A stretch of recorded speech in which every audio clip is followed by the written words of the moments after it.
the mix. Sports mix. You in the mix. Rockin' with Kenny. When it comes to news, man, he got plenty. You in the sports mix with Kenny. News and knowledge. A lot of dope techniques make kids become scholars. You need to tune in. A lot of hot topics. When it comes to sports, Kenny sound like a prophet. You in the mix, man. You in the mix. Plus he keep you up on all the hottest trends. Plus you never know who he has as a guest. So grab a cold one, man, and just tune in. You in the mix, man. You in the mix. You in the mix. Sports mix. You in the mix. Rockin' with Kenny. When it comes to news, man, he got plenty. You in the mix, man. You in the mix. You in the mix. Sports mix. You in the mix. You rockin' with Kenny. When it comes to news, man, he got plenty.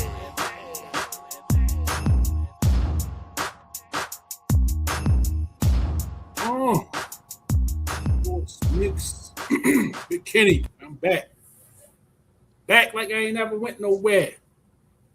Sports mix, what's up? Couple man, but then you know in the building. What's up, homie? Lord, I can't hear.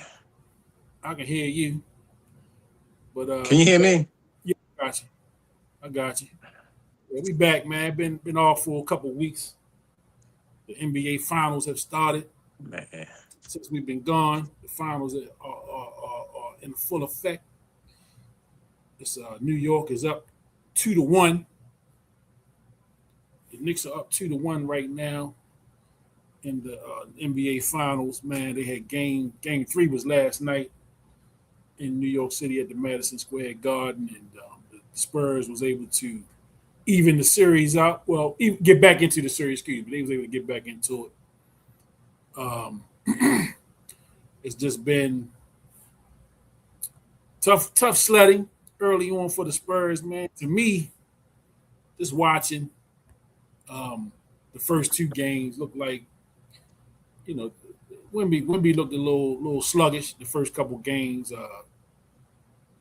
Cat was taking it to him, kind of really making him work hard in the first couple games, and he had a comeback game, a bounce back game to me in game 3 last night. He was effective on both ends of the court, and Cat didn't have a particularly good game for game 3. But can you hear me now? Yeah, can you hear me? Yeah, all good. What's up, bro? Okay, I'm good. I'm real good. Yeah, we back. Had a couple weeks off. You know, took care of some business. Mm-hmm. You know, still working the kinks out. But yeah, so you know, NBA Finals started since we last came on. I think the last time we were here, the Spurs hadn't yet clinched. I know the Knicks had clinched already, but the Spurs hadn't clinched yet. The Spurs were still battling with OKC the last time we did a show a couple weeks ago. And they were able to close out and get to the finals, the NBA finals, and they playing up against the New York Knicks. The Knicks were on a 13-game winning streak in the playoffs. You know, they've been rolling, man, and you know, well rested going into game 1 of the finals. They got game 1 in San Antonio, got game 2 in San Antonio. And the city of New York was on fire for the last few days, man. I mean, yeah, I can imagine. Anticipation leading up to yesterday's game was huge. You know what I'm saying? And you had people. They already was talking about a sweep. You know, they're not even going back to San Antonio. That's what they were saying. They was excited. Man, but just to see the coverage, man, you know, to see all of how the city was lit up, New York, man, in blue and orange last few days. I'm sure it's still lit up tonight. As game 4 is tomorrow, back at the Garden. You know, to see all of the celebrities, man. I mean, it's almost like Showtime. You know, remember the Showtime Lakers, and you had that celebrity. All the celebrities was coming out there, all the Hollywood people. All the New Yorkers was in the building last night. I mean, Jay-Z, Fat Joe, Stephen A.,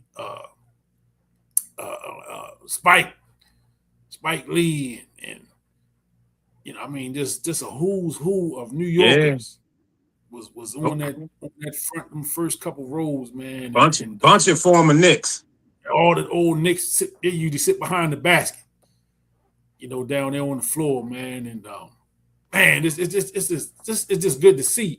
Now some of them ticket prices, you know what I'm saying? I don't know who was, I don't know who was able to pay for them tickets. I mean, they said the cheapest tickets was like $5,000-$6,000. Yeah, yeah, a little bit out my range, man. Yeah. And that's way at the top of the garden. That's, You know what I'm saying? that's all the way at the top. Them floor joints go for 100,000. Yeah, I mean, yeah. come on, man, that's crazy. But hey, they when the demand is high, hey, you know what I'm saying? Hey, we gonna Yeah. do what we gotta do. You Yeah. know, Yeah. I wish I was forward thinking enough to have bought some tickets. You know what I'm saying? And just held on to them Mhm. and cashed them on in. You know, but because Right. I definitely would have been cashing them. It'll be cast. Yeah, they'd have been cashed in. You know what I'm saying? But yeah, it's good, man. I mean, just the excitement. New York is one of them towns. Um, when it's hot. Now, I'm not a Yankee fan by any stretch. So, and the Yankees win a little more frequently. Have won a little more frequently. The Knicks have won a Right. championship since 1973. So, I mean, just for I don't remember Yeah. 1973. I was 2 years old. Matter of fact, when they had the final, I wasn't even quite 2 years old yet. May, June. I didn't turn two till July of 1973. So I don't remember the Knicks winning the championship. I remember the Knicks of the 90s, the Patrick Ewing Knicks. They got to the finals in 94 against Houston. And we talked about that a couple weeks ago. Yeah. The The OJ, OJ finals. what you call it, the slow speed chase. The slow speed chase. Yeah, they was the OJ finals right there. Yeah. Yeah. And then they got back in 99 against the Spurs, nonetheless. And that's when the Yeah. Spurs won. Tim Duncan and Dave Robinson won their first Their championship first. in Exactly. 99. And I think that was the strike shortened year. I think that was only like they played 50 regular season games that year. Yeah. Yeah. So Spurs, of course, that went and won five championships altogether since that time. And the Knicks still haven't won one, and they haven't been back since 99, but they haven't won a championship since 1973.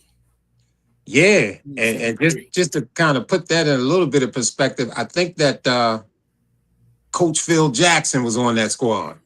Wow. Wow. Right.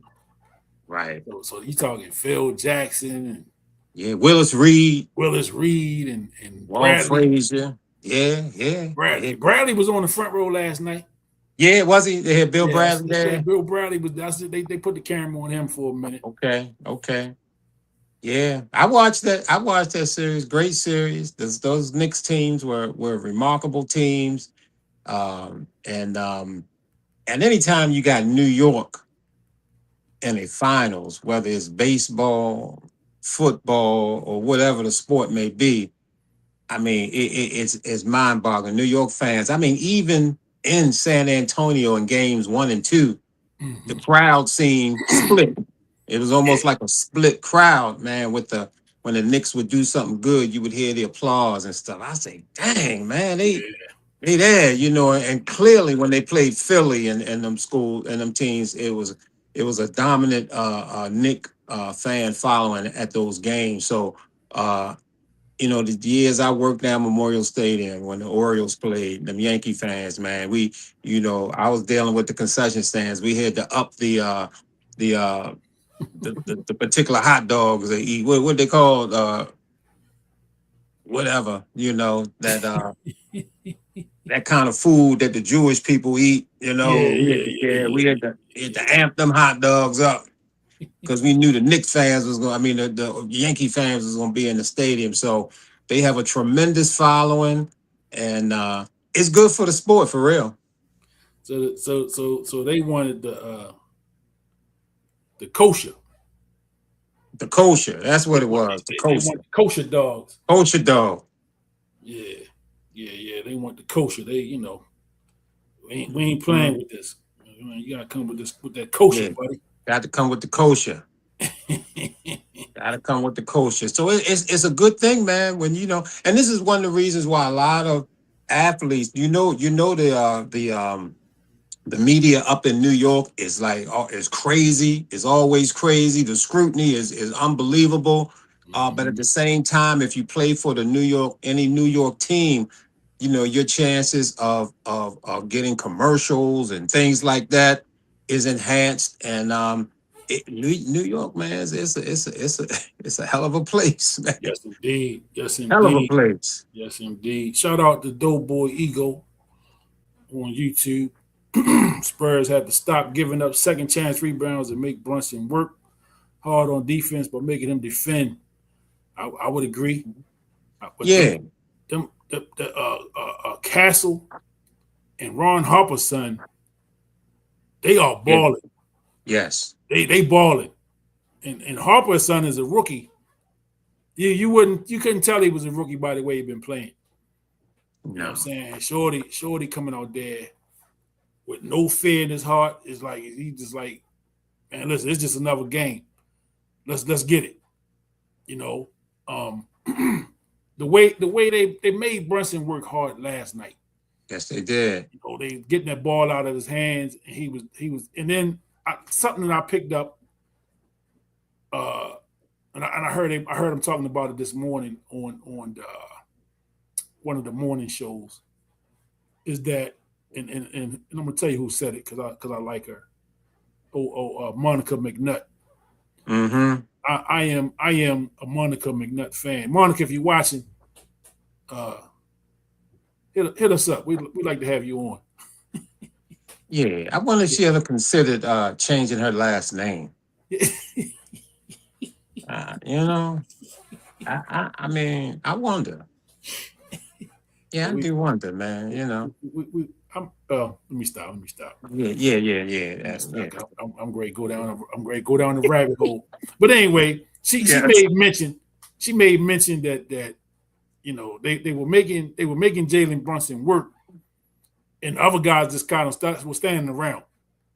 You know what I'm saying? So the movement stopped. They weren't really trying to get open. They were just kind of standing stationary, just kind of watching them dribble. And then, what I'm saying, he's trying to get a shot off. And then you got Webby camped out in the paint, which if you get past his man, you got the Giants sitting back there waiting on you. So it's just making it a whole lot harder for him. Yeah. And I guess that's an adjustment that was made from the previous two games, but it seemed like in the previous two games, in games 1 and 2, I mean, Brunson got his points, but the Knicks seemed a little more balanced to me. Yeah, they did. They were. Like you said, you had Big Cat that was getting buckets. He didn't have a particularly good game last night. Yeah. And of course, he's going to be an X factor if they plan on winning this series, because he was an X factor in games 1 and 2, and Wemby was kind of not a factor as much in the first two games. So Big Cat has got to definitely have a better game tomorrow night. It just an overall, man. I think it's a good matchup. If you haven't really seen the Spurs too much throughout the year, I mean, a lot of attention is going to go to Wemby. Just because he is Wemby and he's kind of the next budding superstar of the league. The Knicks, I mean, the Spurs, man, like I say, the guard play with Vassell. Vassell been getting buckets. Castle, running the point. Ron Harper's son coming off the bench. Fox, De'Aaron Fox been playing good. He didn't have a particularly good game in game 1. Game 2 and 3. And last night he had a really good game. So their guard play has been really, really good the last couple of games, man. And again, Peter Jimenez, is that what his name? Mm-hmm. Who do you got winning the finals? Woo! Good question. That's a real good question. Mm-hmm. And I don't have a dog in the fight. You know, I'm not a fan of either. I would like to see New York win, just because they haven't won since 1973. You know what I'm saying? Yeah. So just because of that, I would love to see New York win. And you know, so I'm gonna say the Knicks. I would like to see the Knicks win. And that's just because, again, like, I'm a sports fan. I just like to see uh what those type of things do for communities, and what they do for cities. Especially a city that haven't won a championship in that particular sport in a very long time.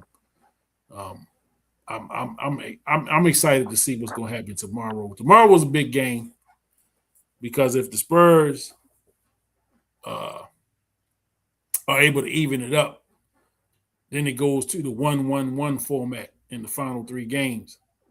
So to go back to San Antonio, back to New York, then back to San Antonio for Game 7 if they need it. And I like that format. Where you don't have it used to be like 2-3-2. Ridiculous. Yeah, I didn't like that. So Yeah, I like that they break it up at the end. And again, man, New York was buzzing. New York felt like they were ready to sweep the Spurs out of there. The Spurs showed up last night and made it a series. And they always say, it's not a series until the road team win a game. So the road teams have won games, and we potentially have a series now. So tomorrow is going to be big for the Spurs to maintain, because if they go down 3-1, the odds of them winning are not very good. It's not impossible. It's happened before, but it's just not something that is likely. So we're gonna see, but it's been a good series so far. Like I said, it's only 3 games. It's only been 3 games, man. So I'm excited about what I've been seeing. Like I say, we talked about a little bit the excitement in the city of New York, man. New York is just on fire right now. The city, man. The city is on fire right now. There's some shenanigans after the game. I heard they out there harassing Spurs fans. Mm. And they record everything now, so I don't know why we do these things, but Right. it is what it is, man. Right. It is what it is. But so I mean, what's your thoughts moving forward with the series? I mean, how you see it playing out? Yeah. Well, yeah, I wholeheartedly agree, with you. I mean, even before the series started, you mentioned that you just hope it goes 7 games. You want to see a good series. And I think a lot of people, are right there with you on that. We always want to see a competitive series. That's the thing about the playoffs, is that, after I watched Game 1 and Game 2, and probably, I would say 85% of Game 2, from Game 1 to 85% of Game 2, I mean, it just looked like the Knicks were dominant over the Spurs to me. And that last uh, part of Game 2, the Spurs made a run and probably should have won that game. Wemby, missed an open shot, threw the ball away down the stretch, made some critical errors, and the Knicks came away with that win. So, at that point, and I think I may have even text you, I said, the Knicks got the potential to sweep. Yep.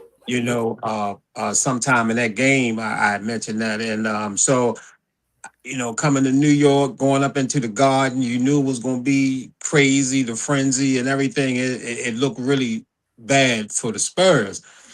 But, when you talk about the playoffs, man, that's why the playoffs are so juicy and so good, is because it's just not that one game thing.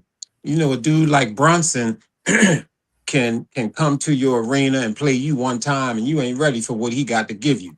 Or Wemby can come and you play the Spurs and your mind is blown by what Wemby can do. But when you in a series, and not only the actual series that they're playing each other right now, but the series that they've played before. I mean, all eyes are always on Wemby, you Yes. know. And one thing you could kind of see in some of those playoff games is that hey, you can guard Wemby on the outside with somebody that's not even a center. Right. You know, you can move him off the block. He lighten the ass, you know, and you know, different things that you find out about him. And you know, and to me it's the same thing with a guy like Brunson. You know, Brunson is maybe one of the best bucket getters in the league.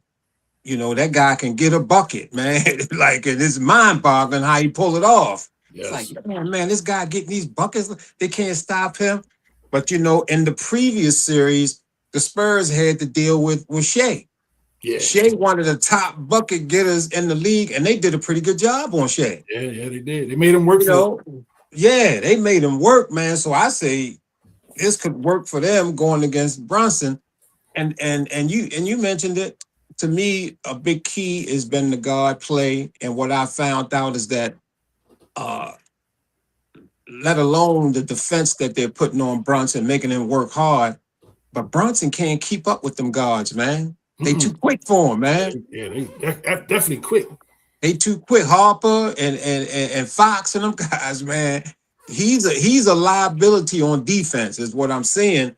And I've never really seen that when he goes to town and play a team one time and then go play another team. But in this series with adjustments, your weaknesses will get exposed. Yep. And so I have to take my hat off to Wemby and Fox and Harper and them dudes, man, because in my mind, it was not looking good for them going into that garden to play this team. So I take my hat into the coaching staff. I take my hat off. I don't know if Cat had a bad game or if it was just him, but he was not a factor like he was in the previous games. And he's a tough guard. You know, he's tough, man. What he can do from the outside and he is tough, man. But it wasn't there, and we got a series. That's all I can say. We got a series, and at this point, we don't know what the hell is going to happen. But I shout out to Wemby, man, because this dude Wemby, he's probably in a really small. There's only a few guys in this category to me that could be dominant, totally dominant on both ends of the floor. I mean, where he can dominate, where he had maybe 15 blocks or something in one game, and then you know what he can do on the offensive end. I mean, you know, you looking at guys like maybe Wilt and maybe Akeem Olajuwon that can be totally dominant on both ends of the floor. And Wemby is one of them dudes, man. And one thing that I was seeing with Wemby again, he's light. He's a little light in the butt, you know, and he can get pushed around a little bit. So him down low, you know, the lobs and stuff like that. But I think he needs, you know, like a Kareem had the sky hook. Yeah. Kareem wasn't no real big, strong guy. Wilt and Shaq were dominant down low. They can get what they want. Akeem Olajuwon had all kind of offensive moves, you know, but I don't see Wemby with no signature move, no go-to type move, you know, and that's something I think will help him in the future of developing something like that. If he had a little jump hook that he could go to all the time or whatever. So, you know, but these playoffs, man, and these finals, this is where stars become superstars. And if you get it done in the finals, that stuff goes a long way when you start talking about who's on the top 75 list, the top 100 list, that kind of thing. So I'm excited, man. And Wemby is definitely, man, you know, kicking at that door, and he's so young. Uncle Ginger's Chronicles on YouTube say the pick and roll will work. And what he's doing right now. What I'm saying that he's doing right now is he's using that length because he's able to kind of he made a couple of shots, even dunked on some people. Yeah, with that extension, man. I was kind of yes. like, man, you kind of forget sometimes because when you're down there mixing it up, and he kind of turned and he right there. I'm like, okay. Or Yeah. he can bounce and he can bounce 2 steps from the 3-point line. Because Right. it's so long. He can get to the basket Get to the and rim. bounce in 2 steps from the 3-point line. Yeah. You know what I'm saying? Which a lot of people can't do. You know what I'm saying? Just based off his size. And now with a bigger guy, now they are being physical with him. Mm-hmm. And to his credit, he's pushing back. You know what I'm saying? Because he got away with one last night when he pushed Brunson. That should have been a flagrant. Oh yeah. You know what I'm saying? But he is fighting back. And remember in the series with OKC, he got put out of a game with the elbow. Yeah. So he not allowing people to bully him. You know what I'm saying? And again, but that's how you got to play somebody. His advantage is height, but he's like you said, he's like the ass. Mm-hmm. So you gotta bully him. You gotta make him work harder to get those buckets. You know what I'm saying? Yeah. Because if you allow him to move at will, you know, and again, you gotta take some chances. You know what I'm saying? You have to foul him coming to that paint. You gotta let him know. All right, if you will keep coming in here, you know what I'm saying? And again, man, this is just good hard fouls, good hard playoff fouls. Yeah. Is what we're talking about. You know what I'm saying? We don't want to see nobody get hurt or injured or nothing like that. But you got to be physical with him because if you let him roam free, you let him move around freely, he can make for some long nights for you. You know what I'm saying? And so he haven't took off like he did in game 1 against OKC yet. I don't think he's took off like that since. No, you have not. Yeah, No. he haven't had a game like that since. Right. But again, you have to be physical with him, and you got to make him work.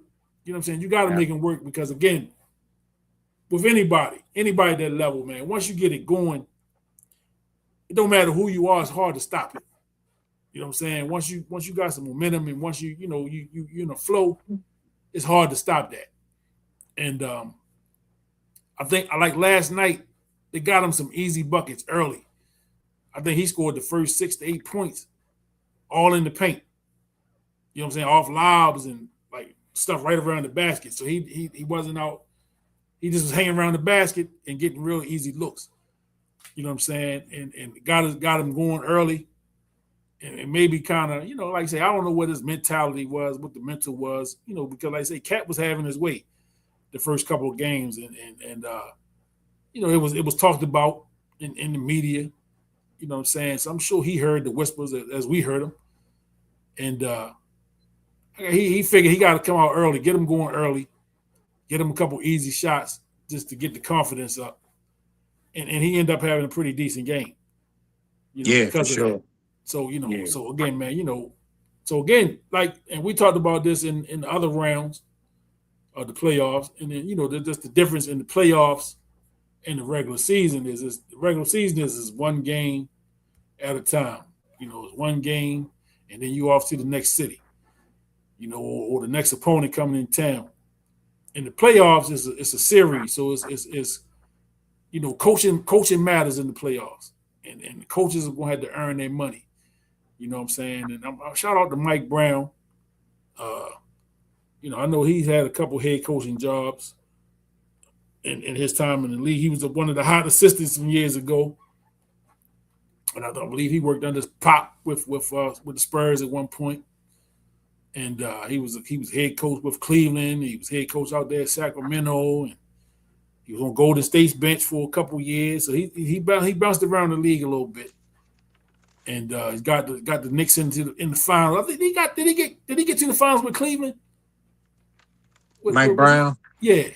Yeah, I don't recall. I don't remember if he was head coach one of them years with LeBron. I know he coached out there, but I don't remember if he got to the finals with the Cleveland. But it's good to see him in the finals.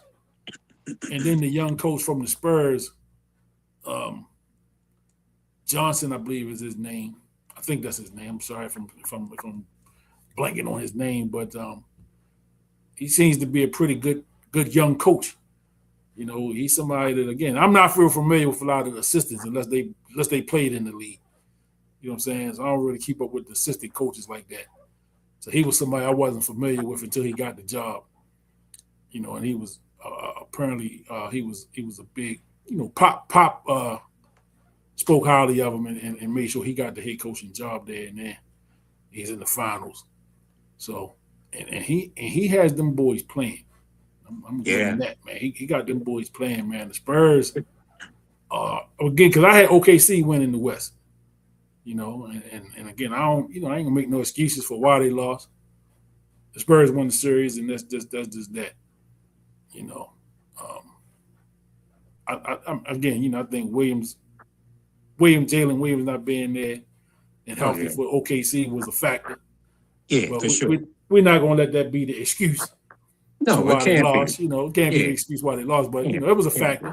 It played a factor in why they lost the series. But Spurs are there. You know, they down 2-1 right now. Big game 4 tomorrow. Big game back in New York City, back in the Big Apple, as you will. City is blue and orange. You know, Donald Trump went to the game last night. You see that? So they gave him a good old New York welcome. Yeah. You know, they welcomed him, New York style, of course. Yeah. I missed the beginning, so I don't know. Did they announce him or something or anything, or they showed him on the screen when they were doing the national anthem? You know, of course he was at attention during the anthem. He was at attention. He was at attention during the anthem. You know, he was ready for TV. I'm sure. But he wasn't ready for TV when he went to sleep. You know, there's a lot of pictures floating around him sleeping at the game last night. Oh man. You know, sleepy Trump. Is that right? Yeah, you know, he falls asleep pretty much everywhere he go now. He falls taking naps. Wow. Whether it's in the Oval Office or know, meetings with heads of state. Wow. You know, but this ain't a political show, so you know, I ain't gonna go in on old Donald Trump. No. You know what I'm saying? But yeah, he was at the game last night. Chris Rock and we talked about some of the celebs that was there, man. You know, Tracy Morgan, and, you know, Spike Lee, the ultimate Knicks fan. You know, he been rocking with the Knicks for a long time, man. Oh yeah, no doubt. Yeah, no doubt. Spike, he probably gonna make a movie about this if they win the championship. Yeah, he probably will. No, Spike. Something. Yeah, he gonna do something. Yeah, because he probably was there in '73. Yeah, he might have been. He probably was. Spike. I don't know how old Spike is. Yeah, Spike. I mean, Spike gotta be like pushing 70. Yeah, he probably. I don't know how much of a Knick fan he was then, but he probably was young then. Mm-hmm. He probably he hadn't made no movies yet. That was yeah. So you know. Yeah. I'm excited though. I'm excited for New Yorkers, man. I got, you know, CB, one of our guys is a New Yorker, Knicks fan, man, lifelong Knicks fan. He CB from the Bronx, you know, so I know he's excited. He's local though. He's not up in New York celebrating with or taking part of the festivities up there. He's here in Baltimore. Right. CB is a New York guy. Before we started the show, wanted to make sure I send out condolences and rest in peace to Stacey King.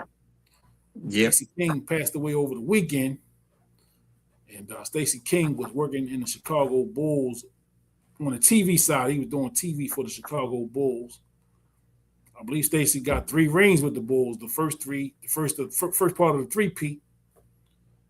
He was a coming off the bench guy. Played behind what's the big deal with the awkward shot?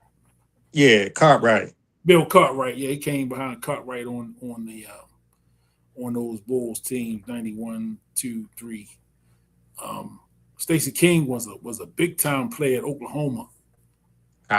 In college, man, he was a big time player, man. Left-handed, lefty, was tough on that block. You know what I'm saying? And I remember '88, they lost to Kansas, man. That was a big upset that Oklahoma team was tough, man. Him and Mookie Blaylock. Blaylock, yeah. And what was the other guard they had that played alongside Mookie Blaylock? Ricky Grace. Grace. Harvey Grant was on that team. So they was tough. They were tough, man, and they was expected to win the championship. And old Danny Manning, they stole Reggie's name, called him Danny and Danny and the Miracles. Danny Manning led Kansas to the championship in '88, and they knocked off Oklahoma, man. And that was I remember watching that game, man. But rest in peace to Stacey King, man. Again, man, he was somebody that got to watch him in college and in the NBA. You know what I mean? And he didn't have a great pro career, but he was solid. He was a solid pro. Reserve guy. Came off the bench. He may have started a few games too, but he was more of a role player for those the first three-peat Chicago Bulls. So rest in peace to Stacey King. Also, here locally, a little bit before my time, but I'm definitely familiar with this guy. Rest in peace to Raymond Berry,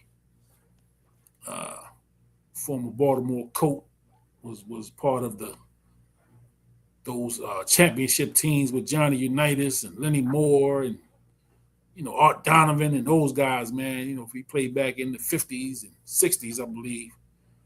And Raymond Berry also was the head coach of the New England Patriots. I believe, I guess, like in the 80s, maybe like the early 80s. And Raymond Berry was the head coach in the NFL for a little bit. But he passed away as well over the weekend. Maybe a couple weeks ago for Raymond Berry. Yeah. He passed away. So I just, he's a Baltimore legend. And I wanted to send condolences out to him, his family as well. We weren't on the air that week, so I definitely wanted to send my prayers and condolences out to those two. Yeah, a lot of times, man, time goes on, and a lot of those players from the past, they can lose a lot of, what they were all about as the new generation move in. And Raymond Berry really made a lot of noise in those 1958, 1959 championship games. The Colts played John Unitas. He had a lot of catches in those games and for a lot of yards, and those were the games that shaped the NFL. Those were the big games that ushered in the NFL, and John Unitas being the first great quarterback in the NFL. A lot of people still consider him the greatest of all time, and Raymond Berry was that guy, his receiver. Those two guys really, really ushered in the practicing of route running. He was such a great route runner, Raymond Berry, and had the terrific hands. He was never a top speed guy, but the great thing with those guys is that they were practicing before a game, and they were doing some of the typical routines, the down and outs, and they found that while they were practicing before the game, that they claimed that the field was 6 inches too narrow because of the route running that they did, and the refs actually went out and measured the field, and they did find out that the field was 6 inches too narrow. It might have been 2 inches or something like that. But that kind of lets you know the precision that these guys played at, that Raymond Berry worked at with a John Unitas, and those guys added so much to the NFL, and of course to Baltimore, to Baltimore legend, like you said, a Hall of Famer, Raymond Berry. So I don't mean to be laughing, but it took me back. Because you had some you had an occasion where you figured out the measurements of the field wasn't what they were supposed to be. And I remember coming out there. I don't remember how it all came to be. I remember you had the joint. And I had the wheel. You had the wheel, man. You walking up the field. I'm like, what's going on? Right. We were somewhere up in the hood. We was at Emerson Village, I believe. I think it's up in the I think we was up Emerson Village, man, and you was like, man, this field ain't It ain't it right. ain't right. It ain't right. It ain't My right. man, Dean had the wheel. I went in the car, pulled the wheel out, the measuring wheel. that I used on the job. I said, well, I need to Yeah. go get my wheel. He had the tools in the car. I said, hold up. We gonna get to the bottom of this. Gotta get to the bottom of this. I never, you know what I'm saying? Some of them things, man, they just Man, stick to you. You know what I'm yeah, it's saying? crazy. That Yeah. ain't something we'll talk about all the time. But when you just said that about the 6 inches too short, I said, yeah, I remember that shit like it was yesterday. Yeah. Because it's a Saturday morning. Yeah, it was crazy. I remember. I forgot all about you. You just mentioned it. I can see you walking down the sideline with that thing right now. Right. Because again, I didn't hear the beginning of the conversation. I don't even know. I don't even know. I don't even think I seen you go to the car. I just remember seeing you Out going up the there with it. sideline with the joint. I'm like, what's going on? Yeah, I think the previous conversation went something like, what is this shit? What the hell is this? Hey, it's like it was like an after school game or something. Right. Like they had book bags and shit as Yeah. the end zone or the touchdown right there. It's Man. out of bounds right here. Like, hold up, man. Yeah, that was crazy. Hold up, man. It didn't feel well. It wasn't long. It wasn't long enough or wide enough, was it? No, Yeah, no. they was just like, yeah, we're just gonna play. We just had to deal with it, Yeah, basically. yeah. We just had to go up there and play. Yeah, Right. but I remember that, man. But this you talking about this? They figuring out the field was 6 inches too short. That took me right back to that. Yeah. Yeah, I remember. it took me right back to that, man. Yeah. Good stuff. Good Yeah, stuff. yeah, yeah, yeah, yeah. Yeah, but so you know what's you looking for in Game 4 tomorrow? Well, I mean, big game, man. And I know that the NBA, when we talk about the sweep and the sweep was put out there on the table, I know the NBA is not interested in a sweep. So, and these are some of the things, you keep in mind as you move forward and you peep the refs out, see what's going on and all of that. But I know the NBA is definitely for the NBA game 7 games is the ultimate. That's what you want. And even as a fan, that's what you want. Um, I think with the Spurs, one of the big things is the difference when Wemby is on the floor as when he's on off the floor. There's such a huge difference, in the team itself and the point differential is huge. And you notice when Wemby goes out the game, the Knicks go straight to the hole with the ball. They start attacking the paint, and it's such a big difference. And Wemby, as far as his stamina goes, and that's something you mentioned earlier about NBA playoff basketball and putting the pressure on him and making it rough for him and all the pushing and holding and shoving, and it wears him down. And he gotta go to the bench, and the Knicks take advantage of that. So that thing to me is San Antonio's one of their biggest issues is when Wemby is on the floor versus Wemby off the floor, and how can they minimize the damage when he's getting rest. I don't think that he has the stamina to be out on that floor as much as you might want him to be on the floor. He needs his rest based on how they playing him. And I recall when when OKC played them, and you mentioned it, the elbow that he threw, and they threw him out the game, and those guys, man, they were balling with him not even in the game. He got thrown out. And I remember Ant-Man saying at the end of the game, he said, man, we thought we had an easy win because he was thrown out. We wanted to take advantage of that. He said, man, but I get them guys credit. And I mentioned that I thought that game really could help San Antonio moving forward, knowing that they can play without Wemby and be effective. And I think the first two games they struggled with that, but this last game you could see where those guards and those other guys, Castle and Fox and Harper and all those guys really stepped up. And to me, that's the key for San Antonio, is not to give away too much when Wemby's sitting on that bench. So still, the playoffs, the 7-game series, the playoff series is such a wonderful thing, or a beautiful thing. At one point, you could feel a certain way. The next game, it flip your mind, and you're looking at it different. Then the next game, it go the other way. This is the beauty of it, and so at one, I thought that the Knicks had this thing and it was a wrap. But you saw what happened last game, and it looked like the Spurs maybe got their number now. Now they know they can deal with Brunson. Now they know he can't guard some of the quicker guards. So it looked like the things have swung back into San Antonio's perspective. But it's all about adjustments. What's going to happen with Cat coming back? I can't see him playing the same way he played the last game. I think he's definitely going to step his game up. So at this point, I would still, and it's really tough series to call. It seemed like home court advantage have meant nothing so far. No, it didn't. It doesn't. It hadn't meant anything as the visitors has won all 3 games. So so I'll just say, man, it's just a tough call, man. It's really just a tough call, and still up 2-1. Mm-hmm.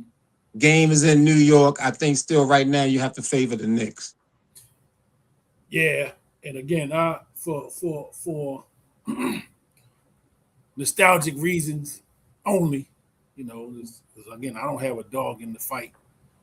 I would like to see the Knicks win this series, but the Knicks are going to have to. And I thought they did good last night because they got some minutes when they put in what's the young kid with the long hair, the guard, man. Alvarado. Russell, not D'Angelo Russell, man. He played with them, man. I can't think of the kid's name. I apologize. I suck with the names. Yeah, I didn't know it was that guy Alvarado. I know he's a short little guard. They bring in Alvarado. Let me get his name right. But I think they stole some minutes with him on the floor, and he played pretty well. And then he made a couple. He turned the ball over.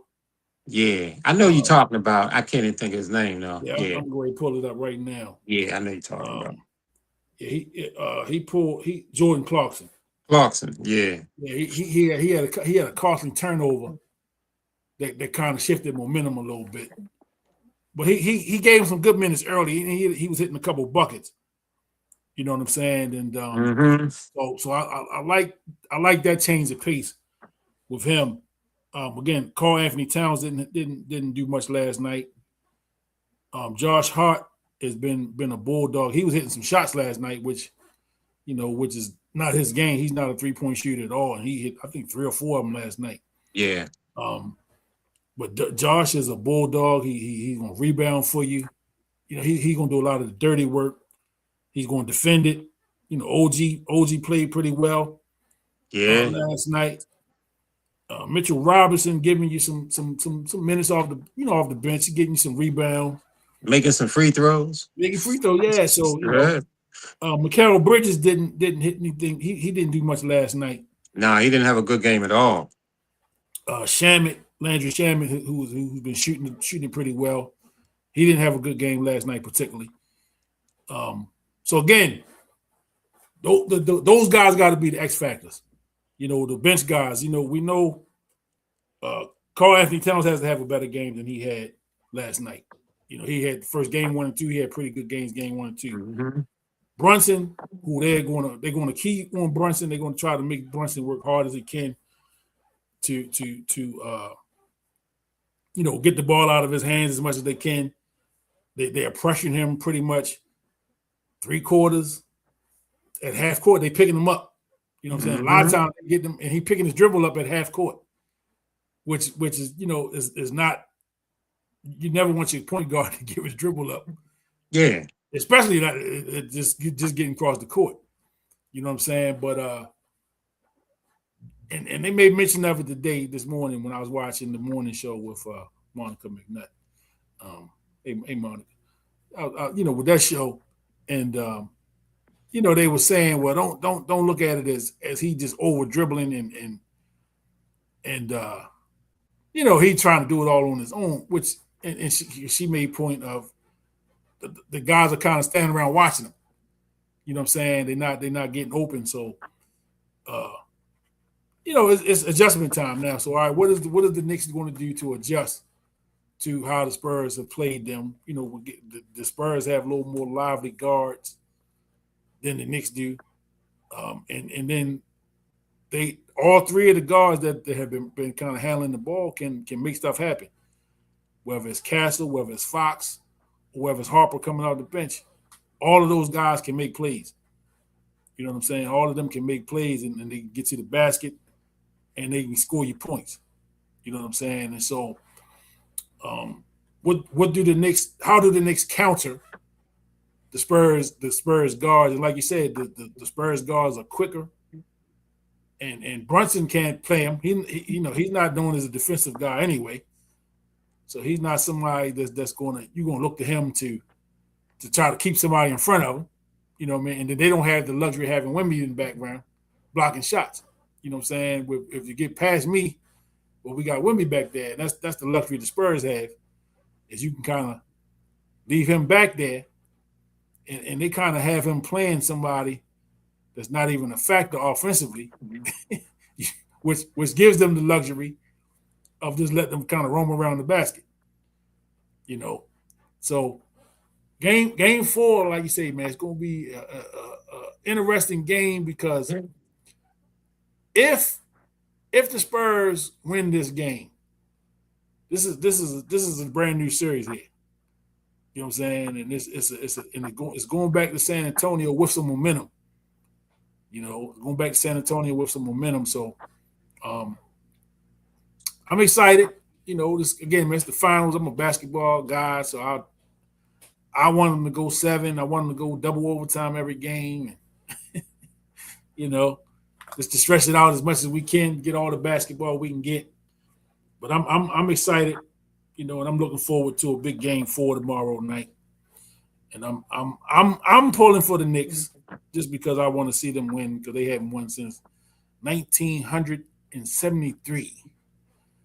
Back when people was why bell bottoms was in fashion and big butterfly collar shirts and the colorful suits and it was a Shaft and goddamn Superfly was popular. Yeah, during that time. You know what I'm saying? So Rick, Walt Frazier and goddamn. The Pearl was on that team. Yeah, I mean, come on, man. So Clyde Frazier, Willis Reed, Phil Jackson, Dave DeBusschere,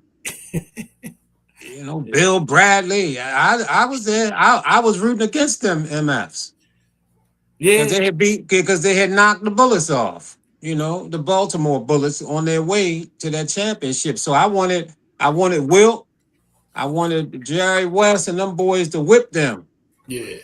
But no, it didn't turn out that way. That Knicks team won, and they haven't won since. I don't know how many years that is. How many years is that? 73 till now? 26? 53. That's 53. a long time. 53. Yeah, that's a long time, man.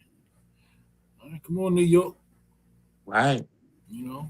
I ain't coming there to party with y'all, but I'll be excited. Pat Ewing and his team couldn't get it done. During the Bernard King era, they couldn't get it done. The Carmelo Anthony era, they couldn't get it done. Yeah. I mean, the Knicks done had some terrific teams. Pat Riley was up there. Phil Jackson was up there. Van Gundy. And they couldn't get it done. And here we are, and they don't want to blow this opportunity, man. I can tell you that. They better get it done. And the Spurs do not want to go down 3-1. Nah. You don't want to go down 3-1. I don't want to go down 3-1. So Big game 4 tomorrow. Y'all get your popcorn ready, get your chicken wings and your Miller Lights, whatever it is you do to watch the game. Is that the last game that Trump showing up? Yeah. I heard he wasn't showing up to game 4. Okay. Okay. That's what I heard today. He said he got a Right. scheduling conflict. He got other things to do. He got to Yeah. run the country. Yeah. Finish Yeah. running the country in the ground. Right. Do Right. that. Exactly. Right. And this is not a political show, but you got to go deal with the Strait of Hormuz over there in Iran. Yeah, go ahead and get that open back up. Get that going on, Get these Donald. gas prices down. Yeah, come on, Donald. You brought up the Wizards, Bullets slash Yeah. Wizards. And we did talk about them winning the lottery. So they do have the number 1 pick coming up in a couple of weeks. What's your thoughts on that? You think they're gonna go with the young fella from Utah? Or? Yeah, it's a it seemed like his name is the one that's being mentioned. This kid is 6'8", 6'9", run the floor, can score. A lot of times you got to teach them guys a little bit more, playing defense. Defense kind of grows, but he seemed like a perfect NBA type ball player. So it seems like his name is being mentioned the most, which I look at this team and I haven't been watching them a whole lot, but Anthony Davis is still on the team at this point, along with Trey Young. So you got a all-star guard who's made the all-star team. You got AD who's, if he can stay healthy, we already know what kind of ball player he is. They got this young center. He's like 7 foot tall, 7'1", Sar, who is athletic and a rim protector and all of that. I'm thinking, man, if they could, and I hear AD naming a lot of trades. I'm thinking, man, if the Wizards can keep him there for this season to play there along with Trey Young, along with that and AD want to play power forward, not center. So he wouldn't have to play center with the Wizards with this young guy who has all kinds of potential. And you bring in this number 1 pick, whoever it might be. If it's a guy from Utah, I'm thinking that the Wizards is definitely a playoff team. I think they could make some noise over there in the East. Um, I'm actually paying attention to see what they do with AD, because if he remains with that team, I'm pretty sure I'm gonna make my way over there to DC to check them out a couple of times during the season. Yeah. Yeah. So I hope they handle this right. We've talked at length about how they butcher things over there in DC. Yeah. They're good at that. They real good at that, man. I'm hoping that they don't mess this up. And the guy from Utah, and these names escape me as usual. I've seen him play. The guy from Kansas, Peterson. They've gone head to head 2 or 3 times, and Peterson, he's about 6'7", I think. Score, he's a terrific scorer. He's gotten the best of the guy in Utah. But the Wizards are in a good position to where they are talking about. I think it's maybe Utah who maybe have the 2nd pick. About making a trade with Utah, because Utah want the guy from BYU. He's a hometown dude. He went to high school there. So they're pretty pressed to get this guy. So the Wizards could work that. And because there's some talented people, man. It's another guy, man, that played down in North Carolina, man. He's like a beast to me. Caleb Wilson. Oh my gosh, man. I like him. I'm feeling that dude, man. I'm feeling him a lot. So if the Wizards can swing a deal and make the best of trading that number 1 pick and maybe trading down the number 2, I mean, they could really cash in here. Yeah. They could trade this. They could trade this pick. I'm hearing Utah's is offering up this this one dude, man, who's a baller. You make the trade. You get that guy that they want to trade you, and then you go get maybe Caleb. They got an opportunity to really make something out of this. So I don't want them to mess this up. Yeah. I don't want them to mess this up. They're in a great position of power right now with having this number 1 pick and having Utah salivating over getting this guy. They got to make the best of that. Yeah, just don't do Wizards type stuff. You know what I'm Yeah, saying? rest in peace, Wes. Big Wes Unseld. Rest in peace. And I don't know who running things over there in DC now with these Wizards, man. But again, rest in peace, Wes Unseld. Continue resting in peace. Legendary Wes Unseld, continue to rest in peace. Yeah, don't mess this up, Wizards. Don't jack this up, man. You're in a heck of a position. You're in a great position, like man. you said. And they made some deals. They made some deals that put them in position. Like you say, they got they were able to bring AD over. They were to bring Trae Young over. They got the young fella from France that's coming along. That's the dude I'm talking about. Yeah. I think he was in his third year. Yeah. Sar. Yeah. Then you got some role guys, man. You got the Baltimore kids. Yeah. What's the guy? Cooler Bobby on the team and George and let me pull the Wizards. I ain't got my because I don't want my laptop with me. I don't want to do some guys, man. This is a pivotal moment for this franchise right now. They got to make the best of this. I keep hearing so much about AD moving somewhere else. And the only thing with AD always has been the injury bug. He can't seem to remain healthy. But if you can get him healthy, with this young team around him and a number one pick, man, come on, man. Come on. So they got the 7-footer Vucevic. Yeah. You got Sar. What they list Sar as? What's his height? Sar is listed at 7 foot.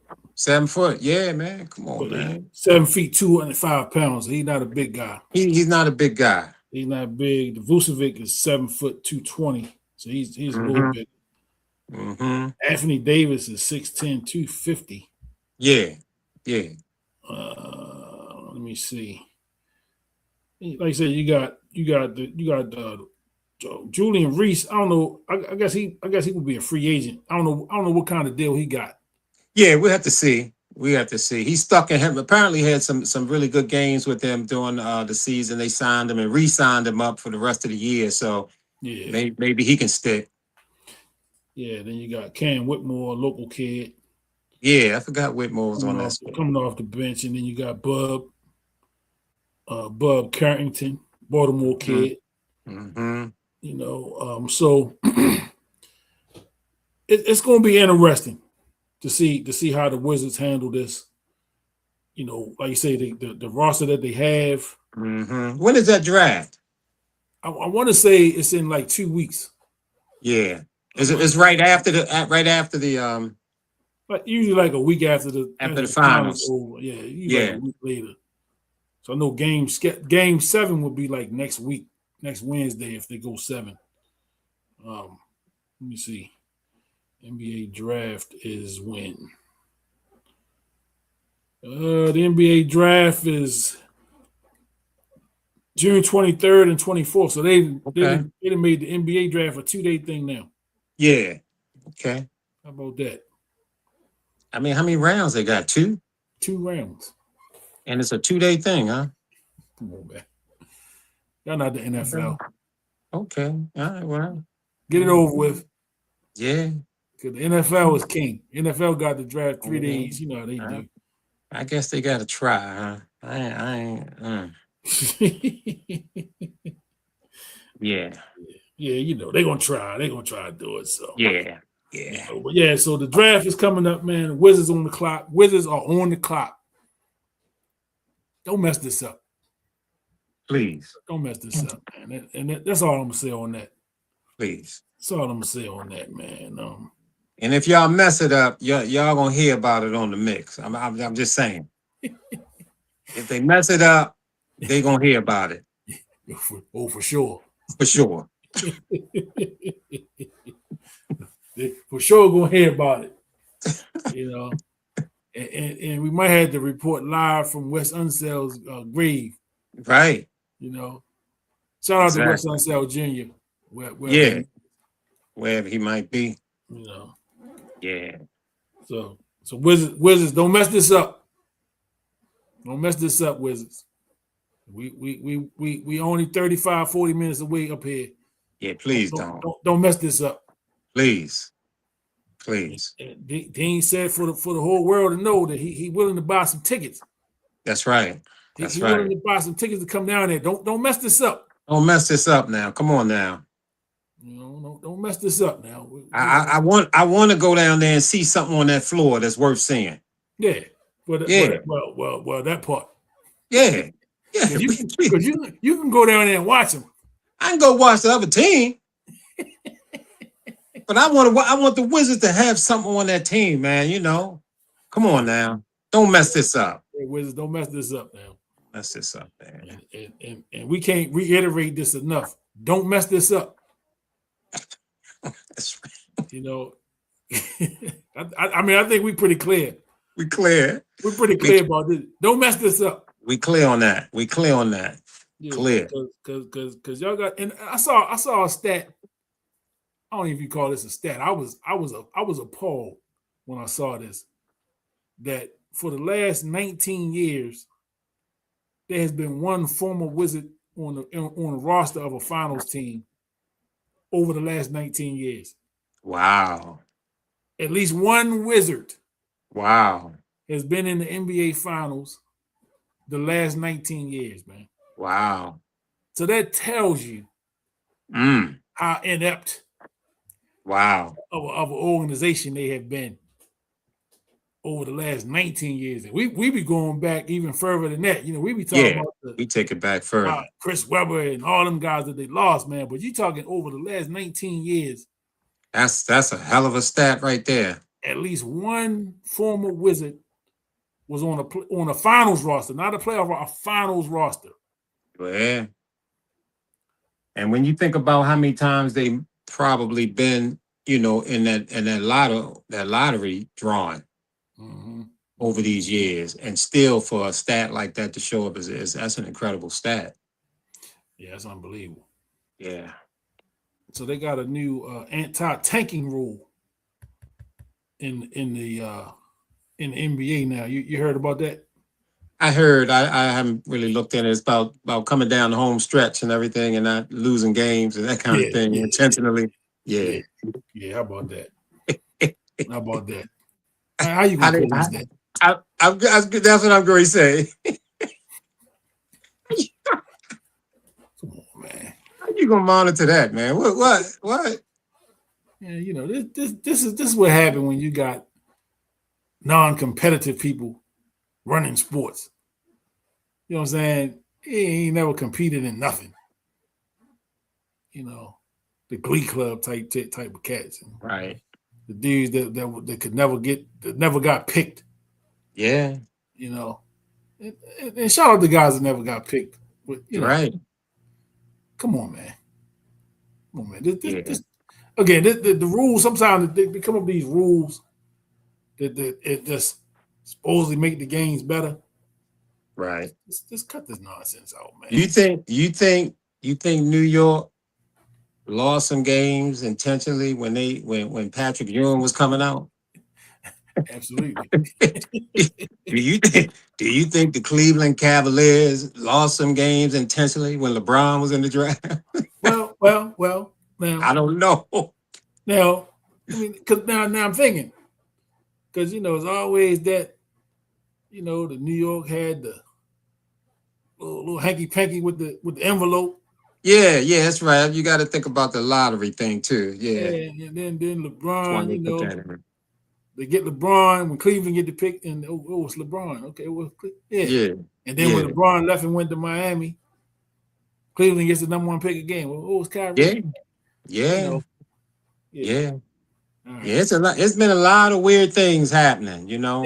Yeah. A lot of weird things happening in the NBA, and that's the reason they put that whole, I guess it was ping pong balls at one time before the envelopes and everything, because they know back in the day when you had a Lou Alcindor coming out and some of these guys, these are franchise players. So if we ain't gonna do nothing in the playoffs, why even make the playoffs? Let's lose these games so we can get this pick. Right. So yeah, but how do you, like you say, how do you police that? I don't know. Yeah, I don't know how you police it, Yeah, I don't know. but I don't know. I don't know, man. But again, it's just so much money on the line. It's just no telling what people willing to do. Yeah, You know, yeah, to right. gain the advantage. So that's above my pay grade. I'm not nothing near billionaires. I only, I'm just old fan. I just like sports. Yeah, That's it. and we understand, man. It's about putting people in the seats, and you put people in the seats when you win. And Yeah, if you got a special talent coming out, sometimes they look at these guys coming out as some serious franchise players. Obviously, you want that guy, and if you have an opportunity to get him, get him. yeah, yeah. Take advantage. Take advantage, man. Take So advantage. So got the cash app up for those that want to support the show. Hit that cash app and mhm. help us with the equipment and all the things that make the show go. Yeah, You know yeah, what I'm saying? And we would appreciate it. Also, I'm looking at a structure. I'm working on it. But if you got a business and you want to support the show, and we can work out a plan between the sports mix and your business as a sponsor of the show. I'm looking to do that in the upcoming season. With the football season on the horizon, and looking for some sponsorship opportunities, man. So if you got a business and you want to sponsor the show, man, hit me up and we can work some deals out, some details out, man, where I can promote your business and you can kind of support the show that way. So um, that's an opportunity for you to get on board the sports mix train because the train is rolling. You know what I'm saying? And we ain't, hmm and we ain't stopping. So That's true. I seen a post on the University of Maryland basketball um, page on Facebook. I don't know, a week or two ago, where I guess they did like a interview with Grievous Vasquez, and Okay, Grievous threw up his Mount Rushmore of Maryland basketball. okay. Hey, Grievous. So he started with Len Bias, of course, Lenny. I believe Grievous had Len Bias, Joe Smith, Warren Dixon, and Grievous Vasquez. Yeah, That was his four. So you've been a Maryland basketball fan for a minute. yeah, yeah. If you had to pick a four to be on the Mount Rushmore of Maryland basketball, could you come up with four right away, or you need some time? Yeah, well, I mean, sometimes you got to give this thing some thought, but I think, his three that he had up there, I don't think you got to think too much about them guys. Uh, Len Bias, uh, I mean, that guy, I mean, what can we say about that guy? I mean, uh, Joe Smith. I mean, what a talent. What a 2 years that guy put in. Um, and then you think about Juan Dixon. Juan Dixon was a guy that was the catalyst for the for the national championship. Mhm. So I don't really think you can argue those guys right there. So shout out to Vasquez for coming up with them players. He picked himself as a fourth, and don't get me wrong, that guy could really play, man. Great. It was tough. This was tough, man. Tough down there. That guy could really play, man. And and Maryland's had a lot of talent down there. And me, I go way back, so I was around when they had the great John Lucas down there, who wound up being the number one overall pick Mm-hmm. for the NBA. So was an All American down there like 2 or 3 of the years that he played, and uh, so that name, comes out. Walt Williams had a real nice career down there. Uh, the Wizard, All American. Had a nice NBA career. Francis he only played 1 year. He had a great 1 year down there. But a lot of times, if you're only playing the 1 year, it's not gonna hold up. So I ain't mad at Vasquez, and he was tough, man. But again, I go so far back to where I know what Lenny Elmore did, and Tom McMillan, and those guys who played, uh, uh, even the Albert Kings and the Buck Williams. Those guys had some really strong careers down there. And Al guy, from Dunbar, Baltimore, still hold the the 1 game scoring record down there at University of Maryland. Scored 44 in a game that I watched. One of the greatest shooting exhibitions I ever seen in my life. Ernie Graham. Shout out to Ernie. And the thing about that game, man, he didn't even play that much in the game. Right. Yeah. Yeah, he didn't play a lot of minutes in that game, man. So, and it was no 3-point shot. Right. There wasn't no 3-point line in that game, man. So those 44, man, was it was crazy for that guy to be scoring like that. So there's a lot of Maryland talent, man. And but I like Lenny Bias and Joe Smith and Juan Dixon. And I probably would have to go with John Lucas, who was a consensus All-American, the number 1 overall pick. I think Len Bias was number 2. Joe Smith was number 1. Juan Dixon was drafted maybe 12th or 13th or something. I think the Wizards drafted him. I didn't think he would go that high, or should have went that high. I didn't either. Yeah, but when you talk about the college level, Juan wasn't never going to be no huge star in the NBA, but on the college level, he was that guy for Maryland to get that national championship. Yeah, and I my 4, I limited to guys that I saw play. Of course, I didn't see John Lucas, I didn't see Elmore and Tom McMillan, them guys play. So it's probably unfair for me to speak on them, because I didn't get to see much of them at all. I remember McMillan and Elmore as pro guys.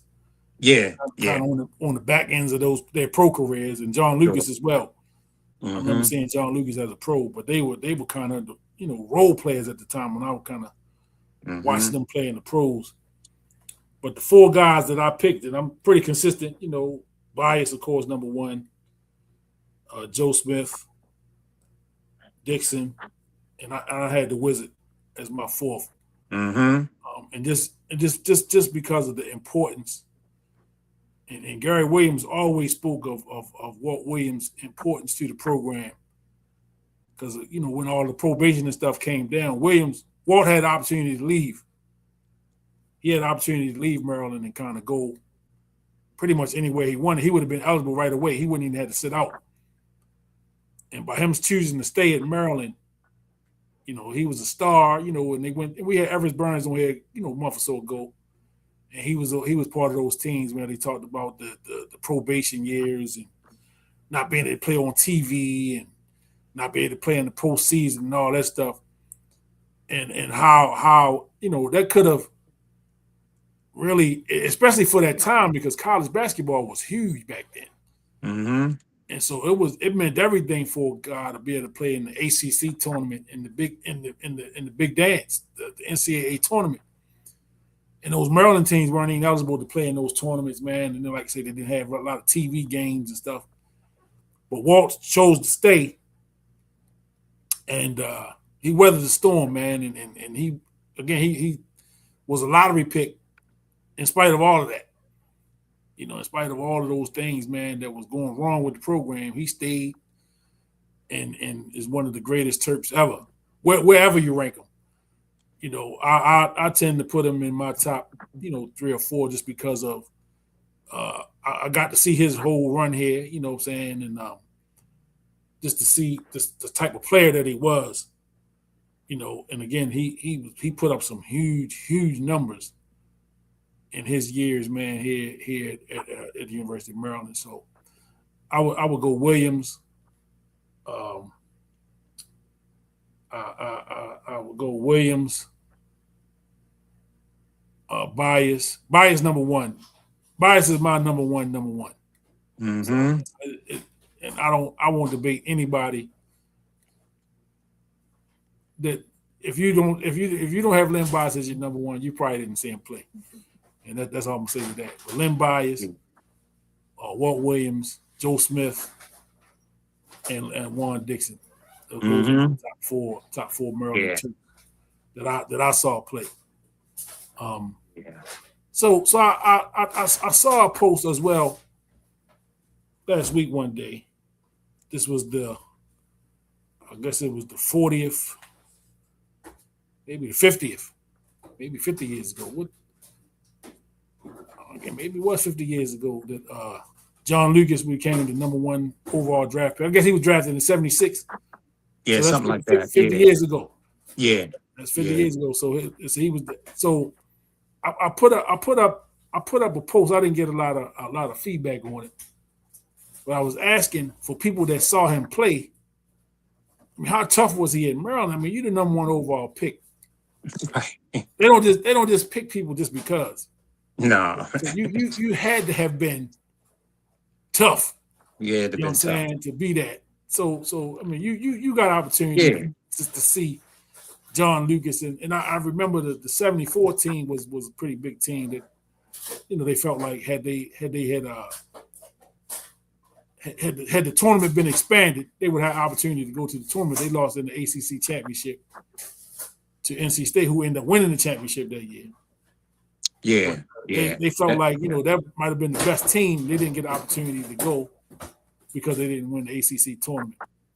Yeah, it was at that time, you know, I think only 32 teams went to the tournament at that time, and you had to win the ACC tournament to make it to the big dance. And you know, there was a team down there at NC State, you know, obviously with David Thompson, who to this day in my mind is the greatest ACC player. David Thompson was a beast down there, and they had Tom Burleson. He was like 7'4", Monty Tao 5'5", and they went head up with Maryland with John Lucas and Tom McMillan and Lynn Elmore, and that game went to, I think it might have been a triple overtime game, but they beat Maryland 103 to 101 or something like that, and NC State went to the finals and wound up winning it all. They actually beat Bill Walton and UCLA that year. So that was a great team, and still arguably they look at that team as they didn't win it all that year, but they certainly had an opportunity to win it if they had gotten into that big dance. But John Lucas, man, was one of the most unique athletes. He was a lefty, left-handed, and ran the point. And he was such a great athlete that he was the number one ranked singles tennis player in college at the time. So here you had an NBA guy who went number one, who was also the number one tennis guy. I'm hearing some kind of. You getting the feedback? I got company. Oh, okay. So here you have one of the most unique, and we talk about the Deion Sanders and the Bo Jacksons and guys like Danny Ainge played baseball and this and that. Here's a guy who was basketball and tennis. Yeah. And he did wind up playing some pro tennis in his career, but he did have some issues with drugs once he got into that league, and it kind of messed his career up. But the guy, man, again, he was the number one overall pick. And I think if you're looking at the Maryland franchise, I think it may be just him and Joe Smith Joe Smith, yeah. as being the number one overall pick. Obviously, Len Bias went number two. I think Steve Francis went number two. Len Bias went behind Brad Daugherty, Yeah. 7 footer out of 7'7" out of North Carolina, who went to Cleveland, and then Len Bias went to the Celtics. And I think with Steve Francis, Chicago had the number one pick, and they picked Elton Brand out of Duke. Yep. And Stevie Francis wound up going up to Vancouver, I believe, which he wasn't happy about that. He wasn't happy with that. You wasn't happy with that at all. But yeah, you know it. You hit it on the nail, man. Anytime you going number one, you done some damage in college. And shout out to John Lucas because when he did have problems dealing with the drug, he wound up coming behind and he's helped out, man, so many ball players, man, in this league and making sure that if they got any issues with abusing drugs or and handling their money and all kinds of things, man. He's been such a blessing, man, to a lot of players where he's helped them out throughout the years. I think his son even made it to the league for some years. Yeah. Played in the league. So shout out to John Lucas, man, a Maryland legend. Yeah, absolutely. And again, like I said, I didn't. By the time I see him play, he was on the back end of his pro career. I think I remember him playing with Milwaukee a little bit in the early '80s, and maybe I think he went back to Houston for a minute in the right end of his career. I kind of remember him playing those. I didn't even realize he played with the Bullets. He did. He played with the Bullets for some time. Yeah. I just kind of was looking him up and realized, I didn't. So I was probably a little too young to remember him playing with the Bullets. But he was on the Bullets roster. Milwaukee Bucks. I remember Houston Rockets. He played a lot of teams. Yeah, he hung around that league for a while. Bounced around a little bit. Bounced around. Yeah, I just and again, it's tough. That's why for me, it's tough to really crown somebody the GOAT. Because you kind of see people for who they are when you kind of came into who the revelation of who they were. Yeah. So if I go by what I saw of John Lucas, I'd be like, nah. Right. Nah. And I heard I saw a clip today that kind of really put it in perspective to me. So it was an old clip of Gary Payton. I forget, he was on one of these podcasts, and they asked him because Payton was on Dream Team 2, the '96 Olympic team, and asked him would Dream Team 2 beat the original Dream Team. And of course he said, we beat them because they were older guys. Mm-hmm. And I think that's an unfair assessment.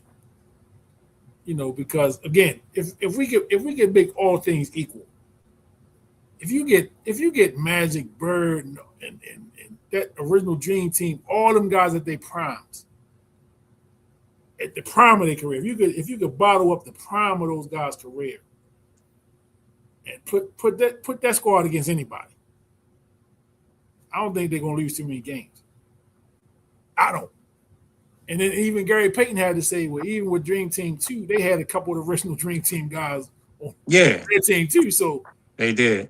How you match that up? Right. Like, you know what I'm saying? Like, they had Pippen and they had Penny Hardaway and Grant Hill. They had some young horses. Yeah. But again, if you able to get the original guys at those same stages of their careers, a young Magic, a young Larry Bird, a young MJ. You know what I'm saying? The MJ, the come fly with me MJ. Right. Who's dealing with that? Right. Like, come on, man. So again, I think, man, sometimes when we and it's pride. I don't expect Gary Payton or nobody to say they're going to lose to anybody. True. Yeah. Because they're competitors. You know Yeah. what I'm saying? So you a competitor. You supposed to think you're supposed to beat whoever they One put. Shaq, one Shaq on that team too. Yeah, Shaq. yeah. Shaq was on Yeah, team too. Shaq too. Yeah, Yeah. yeah. So Yeah. you supposed to think you could beat them. You know, Yeah. I wouldn't respect you if you said, no, we couldn't beat them. No, Yeah. I wouldn't even respect that. So you're Yeah. supposed to say that you would beat them. And Right. again, man, this stuff is good for conversation, and it's good banter in the barbershop, and you know, for the pool hall, whatever, wherever you have your debates And at. what year was what your dream team was 92? Yeah, And then so you're talking 96 yeah, with the second squad coming in. yeah, And yeah, yeah, yeah, yeah. So yeah. It's difficult, man. It's difficult when it comes to that. And one of the things that, with the all of the GOAT debates or the greatest team of all time and all that kind of stuff. I mean, and even pointing out, you look at you may look at a John Lucas highlights, and looking at what they do today, and what they did back then. Look at a Oscar Robertson and say, what he can't do this or he can't do that. And I mean, obviously the game evolves, yeah, the talent level evolves, the players get better, all that kind of stuff happens. It's a natural thing. It's called evolution. The game evolves. So what you're seeing now with the Wendy at 7'4", you could have seen some flashes of a Ralph Sampson doing that back in the day, but it's all about evolution. And to compare yesteryear with now, and the skill level being that it is, you know, yeah, there's a big difference in the skill level. But it's not even fair to compare the skill level of today with the skill level of Oscar Robertson in the 60s and in the early 70s. It's just not even fair to compare that, because Oscar is one of the guys whose shoulders that the league is standing on. People after him. So you can't really compare in that way. You can't do that. But so when you talking about who's the best player, or I don't even know if we can use the word best, but who's the most skilled, and you would say, or who's the, I don't know, maybe you can use the word who's the better player, and you would say, well, these dudes playing today is the better player than a Oscar Robertson. And again, I always break it down to try to make it as simple for people to kind of understand that um uh you think about sprinting. To me is the best way to kind of look at it. You look at they got a guy out there running now, Coleman. He ran, his best time is a 9.7 something. Carl Lewis best time is 9.86. You might even, people may probably don't even know who Coleman is out there running. Might not even never heard of the guy. yeah. But when it comes to pure time, he's better than Carl Lewis. Right, right. But is he as great as Carl Lewis? Yeah, Hell no. yeah, yeah, Hell no, man. It's no even competition in that. But you can say that he's better. But see, yeah. that's where this comparison come in. And I heard Michael Jordan recently say that, they talk about this GOAT thing, and he said there's no way you can come up with a GOAT. You can't come up with a GOAT. He said, I ain't never play against Wilt. I ain't never play against Oscar or Elgin Baylor and these guys. I don't. You can't. There's no such thing as a GOAT. You can't have a GOAT. And I understand where Jordan is coming from, but I'm saying, from my perspective, that when you're talking about a greatest of all time, you're not talking about the skill level. You're not talking about, I mean, all the stuff come into play when you talk about the greatest of all time, but we sitting here now watching the finals. And to me, what you do in the finals is the thing that's going to get you on these squads. This 75 anniversary team, this top 50 team they had before now, top 100 and all this kind of stuff. This is the time that you come into the greatness. This is the time where you can make it up on Mount Rushmore. When you talking about sprinters, you got to do that shit in the Olympics. What have you done in the Olympics for some gold medals and everything? This Right. guy Coleman ain't won no Olympic gold medal. Carl Lewis got 9 of them. Yeah. During that time. So you make your greatness in the championship of the NBA, and I still say that you can talk about who the GOAT is because you can go in and look at those finals and who was the guys that did the damage in the finals, who was the guys who made these teams win, who was the guy who led 2 3-peats, had one, retired, and came back and had another one, and was the MVP in all of those finals. Who Hey, did that? Who does shit like that? I Ri- mean, Rich Paul said Scottie Pippen was more impactful than Michael Jordan. yeah, and this is where the craziness comes in. This is where all the craziness comes in when you're trying to modify and sculpture things for your guy. He's doing that in the name of LeBron James. Ain't that crazy? And Rich Paul say that, yeah, well, Jordan had the killer instinct because he had 2 parents. That's why Jordan had the killer instinct, and LeBron don't have that because he had a single mom. That's the first time in life I've ever heard anything close to that. And I've heard some stuff in my lifetime, but that's the first time I ever heard anything that silly. Because that was Yeah, silly. that didn't make no That was sense, man. just He's damn right. reaching. Yeah, He's reaching. Yeah, he was reaching. I think now, man, some of the LeBron I'm calling them excuses, man. It rivals, Kyle Bowler. When they kept making up excuses for him to be the starting quarterback in Baltimore. I mean, it's really getting ridiculous when you got Rich Paul out there saying these crazy things, man. But I beg to differ with Jordan on the fact that he said there's no such thing as the GOAT. But I don't differ. It's really no such thing as the GOAT. But I'm saying that you can look at a player and what they've done on the biggest stage, of their career, and you can find out to me who that GOAT is and have an argument about that. And I don't see anybody really standing up to Michael Jordan as far as what I've seen in my lifetime. I know that Bill Russell and those Celtics won a lot of championships back then. But as far as what I've seen, and I've been around a long time, and I haven't seen anybody. And the thing is that I look for that. I look for somebody who can be put into that group with the greatest. I look for that.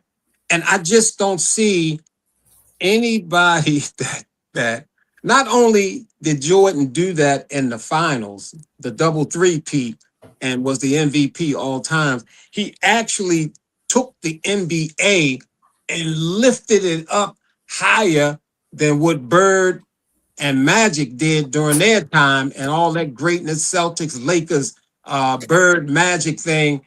And he came back and lifted it even higher. And to me, the fact that he was able to lift the league even higher than what Magic and Bird did, man, that says a lot. And I don't see anybody really coming close. And I think it's not even fair to even compare LeBron James and in my mind anybody else to what MJ did in the league. I just don't think there's no comparison. There's no comparison to him. There's no in the world of entertainment and music. There's no comparison to Michael Jackson. Oh, None, man. I don't care how many times they throw Prince up. Prince walking around with his ass out and some pants, all that old shit, man. What the hell? How the hell can you compare that guy to Michael Jackson, man? And what Michael was doing, man, and people fainting and I mean, this is blasphemy. Every time I hear that, who you got, Michael Jackson or Prince? Nigga, please. What? Yeah, it's not even close. That ain't even close, man. Not even close in my book. They're not in the same universe, man, when it comes to that. And I mean, the distance is not quite as wide with Michael Jordan, but to me, there's nobody that I've seen come through that you can compare to Jordan when it comes to basketball. I know Kareem on every level, high school, college, pros. He's up there. I think to me, the biggest argument is who's second Yeah, in the NBA. That to me, that's where the argument lies. Who's second? Because then you got LeBron and you got Kareem and you got Magic and you got those guys up in there. You can argue about second. People will throw Bird in there or some throw a Kobe in there. But you can argue Bill Russell. You can argue about that will or who's second. yeah. But there's no argument, man, about who's number one Well, in my book. yeah, because it just depends on who you ask. Yeah, yeah, Because yeah. we can get Isaiah Thomas on the line, you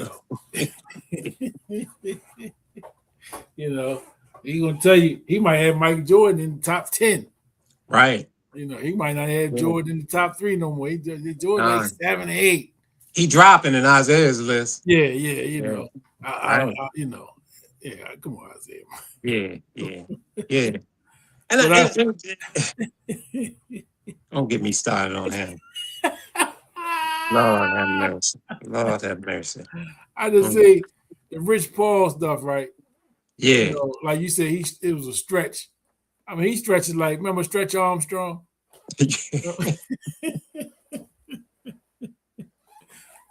Remember the Stretch Armstrong dog, man? Yeah. I remember.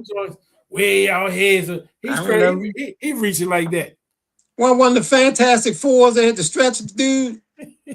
Yeah, he's stretching shit like that. And he be so serious when he be saying that stuff. I know, man. I know.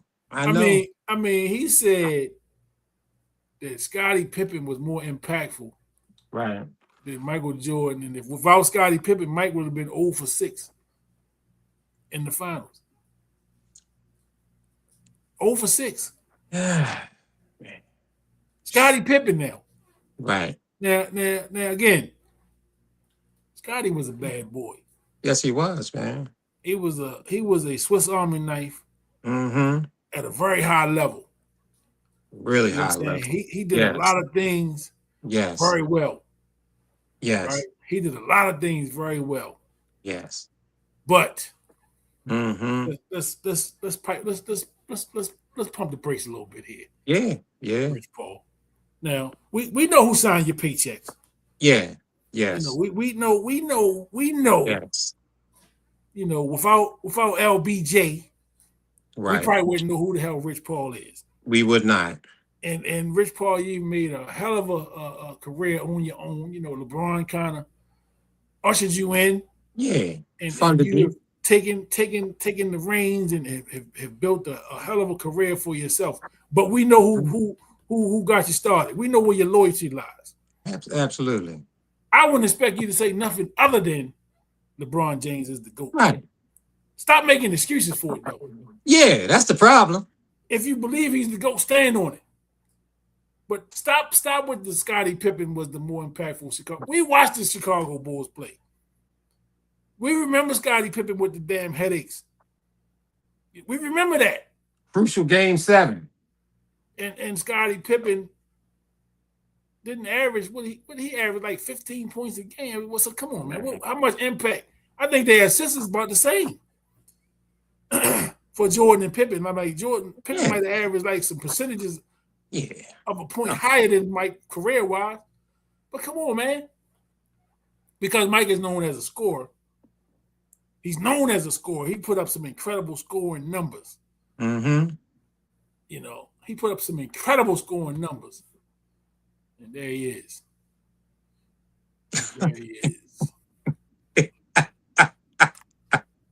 And there he is. What's up, Landon? Landon Saunders has arrived, ladies and gentlemen. Here it comes. Stay tuned. And we ain't gonna be here much longer.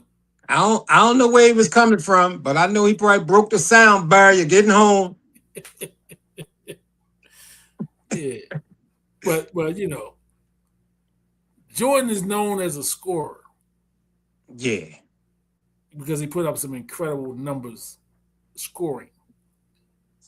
But he was an all-around basketball player. He played defense. Yes. Mike averaged 5-6 assists a game career. career. Yeah. So he was passing the ball to somebody. Yeah. You know what I'm saying? He gets you 7, 8 rebounds a game. Top steals guy every Yeah, so year. impact. We talking impact. Okay. There was nobody saying if we take Scottie Pippen out of this game, then we got a shot. Nobody on earth said that. Nobody on earth said if we get Scottie out of the game, that we got a chance to beat these Bulls. Right. Who said that? Nobody. And maybe before Scottie became Scottie, they knew they could beat him up a little bit. They could bully him. Yeah, they throw him around. See, I'm great. I'm great. I'm great gold, man. I'm great gold, man. I'm ready to log off.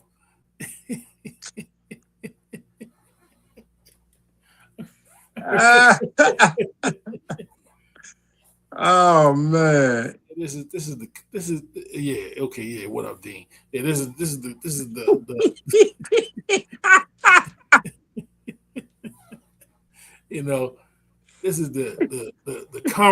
comedic hour of the show.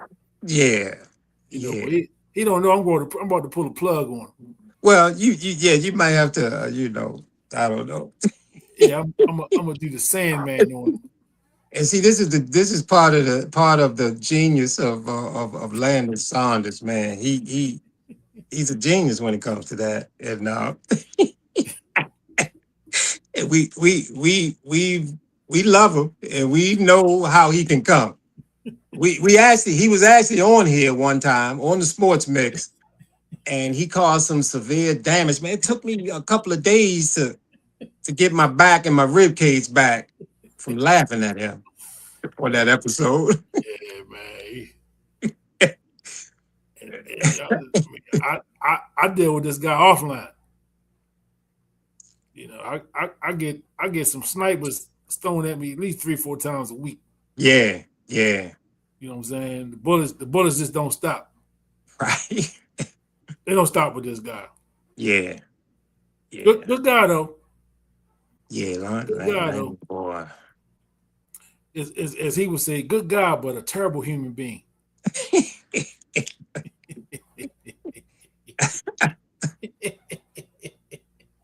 Yeah, man. And man, but again, man, my advice to LeBron and to Rich Paul now, we got to include him on this too now, man, is simply to let LeBron's legacy, man, speak for itself, man. There's nothing that Rich Paul can say. There's nothing that LeBron can say that's going to speak anything louder than what he's done over his career. There's nothing he can say, man. Stop talking about you can't play 82 games now because of something. You got some injuries. That something is. Stop talking that crap. Stop talking about he was raised as a single mom, so he don't have that killer instinct gene. And stop talking this stuff about Scottie was more impactful and all this madness. I'm the GOAT because I beat the Warriors. Stop talking all that madness and let your legacy speak for itself. Because if you sit back and you think about the man's legacy, man, it speaks tremendously. It's loud. It's clear. It's nothing anybody can say that's going to top what LeBron's legacy is, man. It's an incredible legacy. Incredible. Yeah, they but cheapen this stuff, man. They messing them up, man, with all this crap they talking, man, and they messing the legacy up. Yeah, they cheapen it when they just keep trying to remix it. Your boy is crazy. That's why I ain't even respond to that. I ain't even respond to it.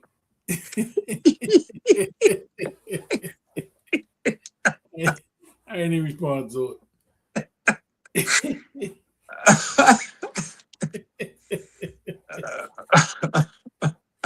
hey, Lance. Brandon, hit that cash app, brother. You know, support the show, man. Oh boy. Do that. You know, we goddamn facilitating your comedy career. I'm telling you, man. Shoot your boy a bone. He could definitely, man, be a writer or something for that, man. That's a talent for sure, man. It's a talent for sure. Yeah. But man, but you know, but I'll say this about Scotty, man, in that, you know, and I'm just saying this kind of off the cuff, that if I have to come up with an NBA squad, if I had to pick any players and I can come up with an NBA squad, and I don't know, what is it, 14 players on the team? I'm not sure if it's 12 or 14 on the NBA team. But just kind of thinking off the cuff, Scotty would be one of them players on that team. Yeah. Based on his versatility and what he was able to do once he got up and running in full Scottie Pippen, a terrific player. And I think it's just it's such a empty avenue to go down to say if Scotty wasn't there, the Bulls ain't win. I mean, you can go down the list and say if Kyrie Irving wasn't there, LeBron wouldn't have won in Cleveland. If you know, if Dwayne Wade or whoever. I mean, you know, you can say that about you know, if Maurice Lucas wasn't there, Bill Walton wouldn't have got a title. If Kevin McHale or somebody wasn't there, Bird wouldn't have got. I mean, you could go down the list. If Kareem ain't there, Magic ain't get it. I mean, that's. I mean, come on, Rich Paul. Yeah, and that's why I laugh when I hear people say, "Well, Mike never won that without Scotty." You know what I'm saying? Like, you know, everybody, nobody gonna win by themselves. That's the first thing. No, it's a team game. Nobody's out there going 1-on-5. Exactly. And coming home with the goal. It don't make sense, man, to even say that. Yeah, but people say it every day. They say it all the time, and it's just a ludicrous statement, man, because you can say that about any champion. Yeah. Look at a championship team and you pull out the second best player off of the championship team. And you think they was gonna win? Right. No. Right. Oh. Right. I mean, Shaq wasn't gonna win those championships without Kobe. No, he was not. You know what I'm saying? Kobe wasn't gonna win the two that he got without Paul Gasol. Right. You know, it just comes with the territory, man. It just comes with it. That's the way it is, man. You know, and again, it's a team sport. Right. You know, it's a team sport. The Ravens were not gonna win a Super Bowl with Kyle Bowler as the quarterback. It wasn't gonna happen. As great as the defense was in them years, and you're talking, those were the prime years for Ray Lewis, man. Exactly. I mean, this was the Ray Lewis at his best. It wasn't going to happen. It was not going to happen. You know, I understand, Dean, if Shaq wasn't there, you would have started breaking. What you say?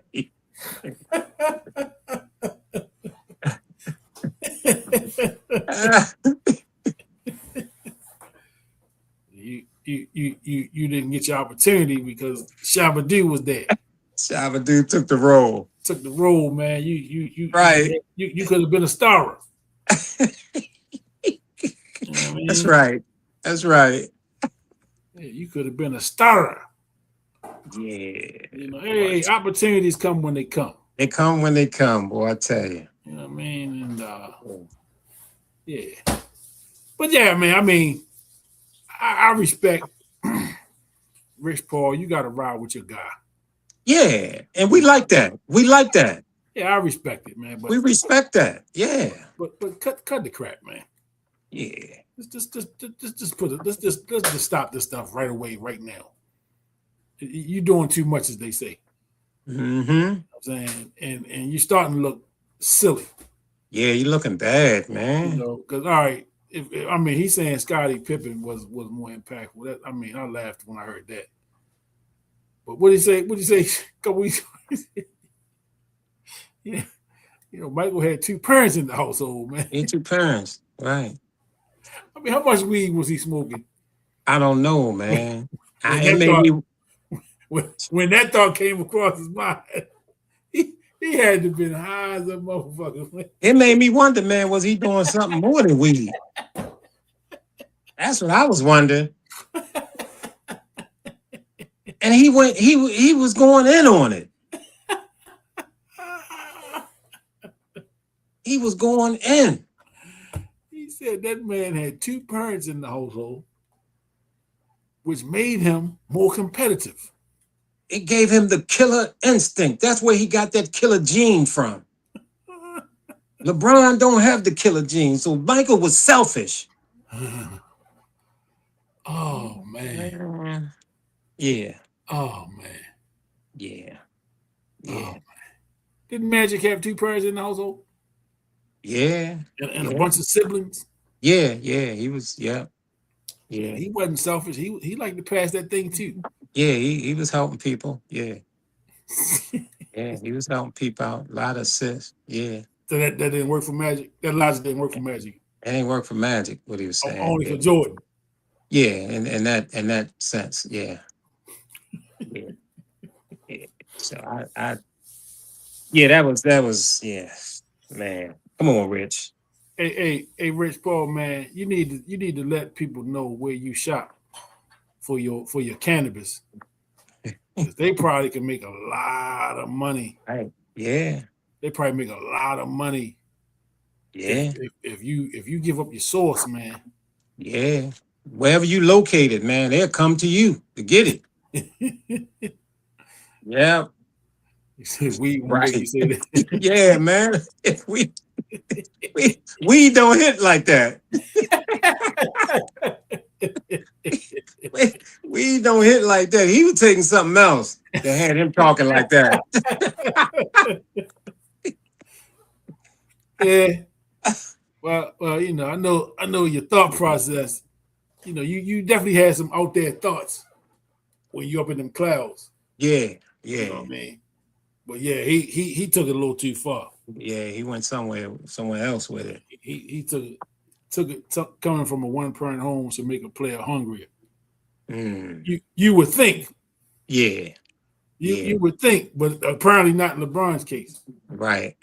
Apparently, you know, LeBron just, you know, he suffered, man. He didn't have nobody to play with at the house. And, you know, just him and Mom Dukes. And, right. You know, moving from pillar to post. And, right. He just wanted to have friends, man. He just, you know. Yeah. I mean, imagine if LeBron was, you know, type of guy like Michael Jackson, man. Michael Jackson was friends with the rodents and stuff. Right. You know what I mean? Yeah. Yeah. Come on, LeBron, man. Come on, Rich. Yeah. And I mean, and to me, that's a logic too. But Landon is saying, I that's my thinking. you coming from a one-parent home. Come on, man. Yeah, I didn't get that. And again, man, these guys are really, really reaching. And now that LeBron is coming, I don't know how close he is to the end of his career, but he getting there. And they just, you know, another to me, the Laker experience was a failure. I mean, he got a championship, the bubble championship, but I just don't think that the overall, I don't know how many years he was there, 7, 8 years. I just don't think that it was a success. Not what you was thinking when you brought LeBron in and you brought AD in and you was trying to win some championships. I just don't think it went well. And again, you can talk about AD and some injuries during his tenure there and stuff like that. But that's all part of the game. That's all part of what they do. So I don't never look at injuries and say, you can say, if AD stayed healthy, maybe they could have won some more. You can say that, but I'm just saying, but the injuries are part of it. It's just the way it is. And so when it's all said and done, and you're talking about GOATs and what teams are better and what teams are greater, I mean, that stuff is factored in. It's in there. You can't stay healthy. You can't stay healthy. Yeah. It is what it is. And that's facts. Yeah. So, but yeah, leave just LeBron, Rich Paul. You again, just let his legacy speak for itself, man. That damn legacy, man, is so incredible. If you go down the list of how many records and stuff that this man has amassed over these 20 plus years of being in the league, man, it's mind boggling. Yeah. It's mind boggling, man. And you just let that speak for itself. Now, whether that legacy or not, makes you think that he is the GOAT or not, as people argue it all the time. I'm just saying that I really don't think there's no comparison. I think that Michael Jordan is that guy, and I don't think it's close. Mm-hmm. Mm-hmm. Yeah. Well, ain't been no argument from me. Yeah. The best I ever seen. Yeah. And I don't even know who would be second for me. Yeah. I have to really take a deep dive and take a look at who's number 2. Mm-hmm. Yeah, poor AD. Man, you talking about a guy, man, that done had so many injuries, man. Man, poor guy. And see, these Wizards, they got AD down there. They got the number 1 pick. Yeah. They got Trey Young. Just don't do nothing stupid, man. Just don't mess this up, man. I don't have a lot of faith in the Wizards, man. That's why I keep reiterating. I don't have a lot of faith in them. And how? I mean, how can they mess this up? How can they mess this one up? Man. I mean, look, the number 1 pick. Okay. I mean, you got AD and you got Trey Young. You got the number 1 pick. We talked about it. The BYU guy who might be the number 1 pick. West Sunset ain't here no more. I mean, how can you mess this up? Don't mess this up, man. Don't mess this up, man. Don't try to be off the wall and they come on now. Make a pick. They're gonna pick like the Boozer Boy or some shit like that. When last time you been down there to see the Wizards play? Me? Yeah. Whoo. I want to say. Who was on that squad? Damn. When I saw him, it was the early 2000s. The last time I saw him, I think I saw him before Jordan. Gilbert Arenas. Let me see. Who's good? That was before Arenas. Arenas. It was before Arenas and them. So I'm thinking. Yeah. Because. Oh yeah, I saw him after Jordan. Because I didn't even see him when Jordan played. I saw him before Jordan. So okay. Like 2000, maybe 2001. Before Jordan even came, before they drafted Kwame Brown. What did okay, so you got him. Okay, so you saw him then. Did Arenas and John Wall play on the same team for a year? I don't think so. You don't think so? I could be wrong, but I don't think. I think they may have. They might have missed a little bit. you bashing Unsell. You going to Studio 54L.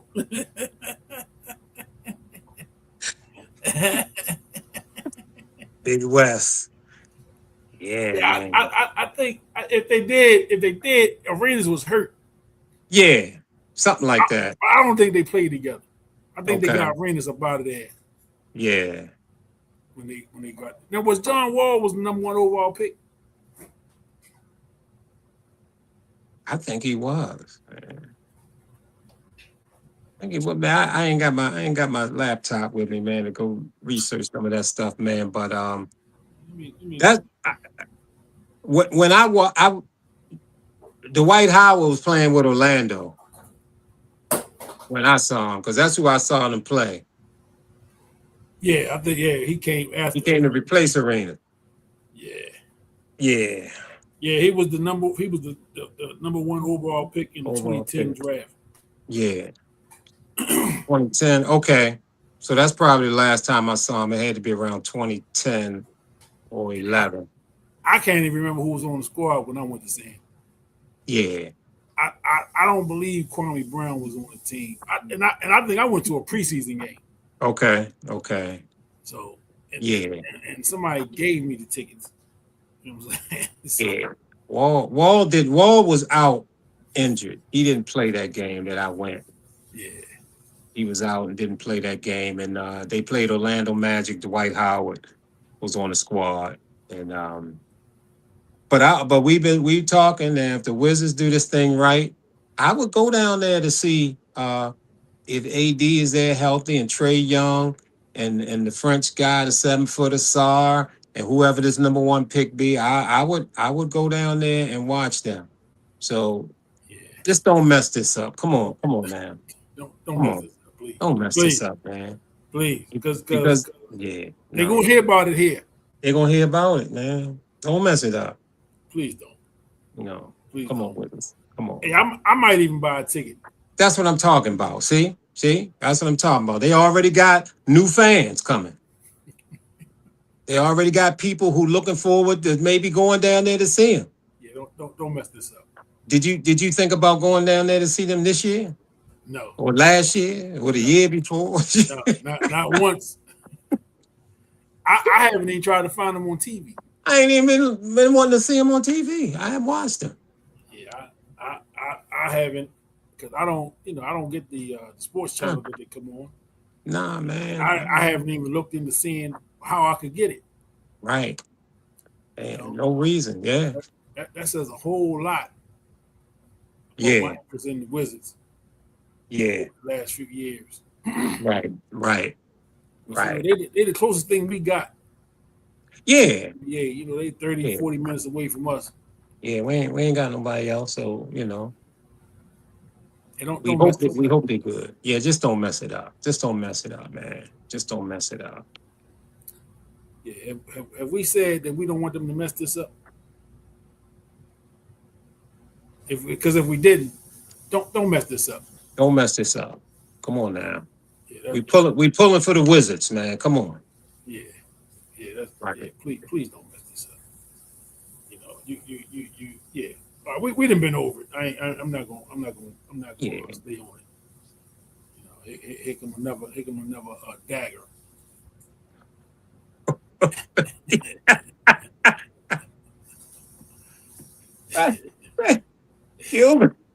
Gilbert, man. What was the other guy, man? Credit. What was his name? Crediton? Yeah, Javaris Crediton. Yeah, man. What a mess, man. What a mess. Wasn't Shaq dealing with one of Gilbert's girls or something too? I think so. Shaq Diesel, all that, man.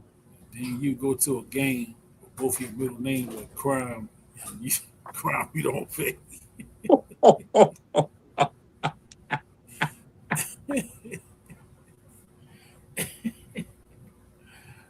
Oh my gosh. This dude, man. This guy, it's nonstop. Nonstop, man. As we begin to wrap up this edition of the Sports Mix, I wanted to give a shout out to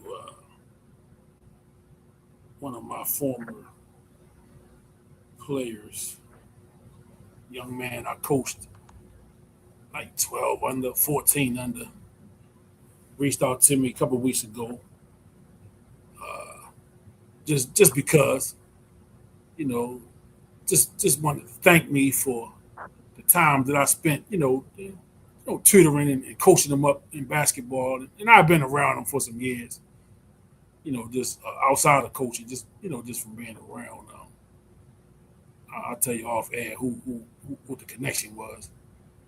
But he sent me this. He sent me a thank you. But he sent me this photo.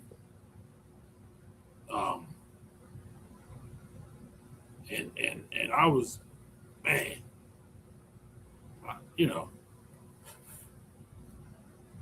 I couldn't stop saying thank you. Yeah. He didn't draw the picture. So, a lot of people thought he drew it because I shared it on the social. But yeah, I mean, he just wanted to thank me, man. Out of the blue. You know what I'm saying? Wasn't something that we don't talk that often. What I mean? We might speak on social media here and there. But Fernando Fontanez, thank you, young fella. Appreciate the gesture. Just the kind words, and that was right after my surgery.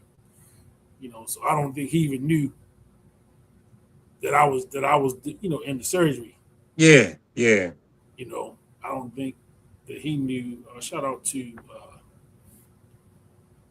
you know Fernando for just reaching out to me, man, and just giving me some words, man. I needed it at that time, man. I was a little, still recovering. I was a little sore, and going through the first. That was like the second night. I think that might have been my second night home. First or second night home. Yeah. So, he had no idea that I was dealing with that, but I appreciate it, and I might get this one blown up. No, that's a great picture, man. Yeah, I Yeah, might get this one is blown up and put it that's on a the wall for real, man. great picture. Great picture. Look like I know what I'm talking about right there. Oh yeah, man. You look legit, boy. No question. Look And like I was in the Big East or something. No? so the picture of the player there is what? What I mean, is that supposed to be him or Yeah, that's him. Yeah, that's supposed to be him. okay. Okay, yeah, man. That's a great picture. Yeah, Yeah, that thing definitely needs a frame around it. yeah, and just as we talk about the picture, here come the comedy. Luckily, one of the conditions of your probation was to mentor young people. Great job.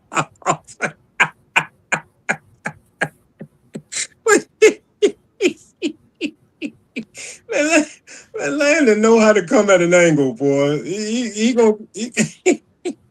It's nonstop with this dude, man. It's nonstop. Oh boy, but yeah, that picture man deserves a frame around it. Yeah. I'm gonna see about getting it blown up and No doubt, it deserves a frame around it, man, for hanging it sure. up, man. 'Cause, yeah, I mean, I actually look like I know what I'm talking about. Oh yeah, man, and he listening. He's absorbing. He's absorbing what you're saying. I need him to come to practice with me now to talk to some of these current players. Yeah, You know, well, they be looking at me sometimes like, "What the hell is yeah. he talking about?" Yeah, well, I mean, it's a new generation, and then you dealing with kids that's in high school, Yeah, and here you touching them now, as opposed to touching them when they were, you know, 8 or 9 or 10, 11, 12, 13, 14, whatever. You hmm know, hmm touching somebody when they're 15, 16, 17, stuff like that is a different story. it's crazy. In the last 3 weeks, the week leading up to the surgery, I ran into quite a few of the old ball players from from from all walks, from Turner Station to uh, James McHenry to Dundalk High School. I mean, I was running into back to back to back, and quite a few of them was at the same event that I was at. But I was like, man, I got basically 30 years of coaching right here in this room. You know what I mean? And I saw a little nephew Darian was there, and always good to see nephew, but he still called me coach. Yeah, yeah, I can't remember last time he called me uncle. right, right. He said he still called me coach when he see me. But Darian and Terry. Terry wasn't there, but I've seen Terry and talked to him. And Terry, I just purchased my ticket today to the Hall of Fame ceremony Okay, when is that anyway? next Thursday, Okay. the 18th, out at Turf Valley. So I'm gonna make my way out there, man. I kind of waited to the last minute Yeah, to see how I was gonna be feeling. I think I'll be all sure. right to To hit attend. that. Yeah, but I definitely want to support that. Yeah, Just to be in the building, gonna be a support great the event. guy, and then get to see Coach Pig and Mm-hmm. Marty Johnson as well. Two other guys that I'm familiar with. To see Yeah, them those sticks.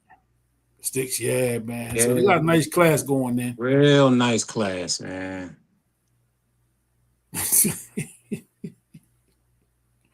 Hey man, I'm going to wrap this up, man.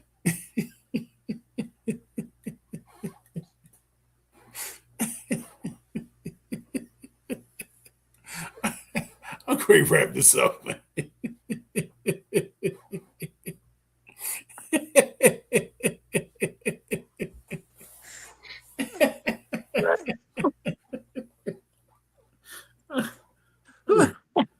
I'm going to wrap this up, man.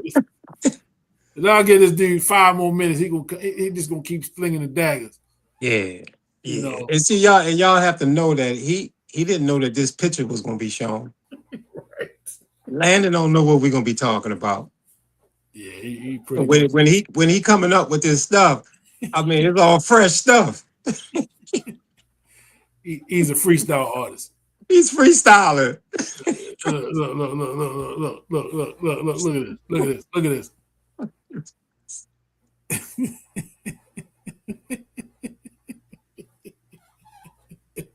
He's freestyling.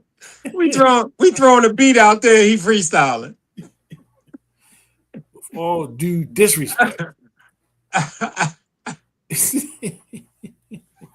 Wow. Boy, I tell you. Yeah. I tell you. And these are people I call friends. Yeah. Landon go way back with us.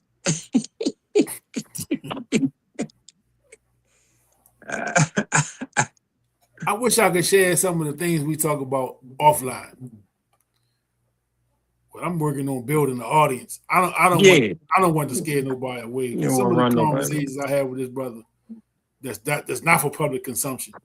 Yeah. Yeah, I probably wouldn't have much of a podcast left.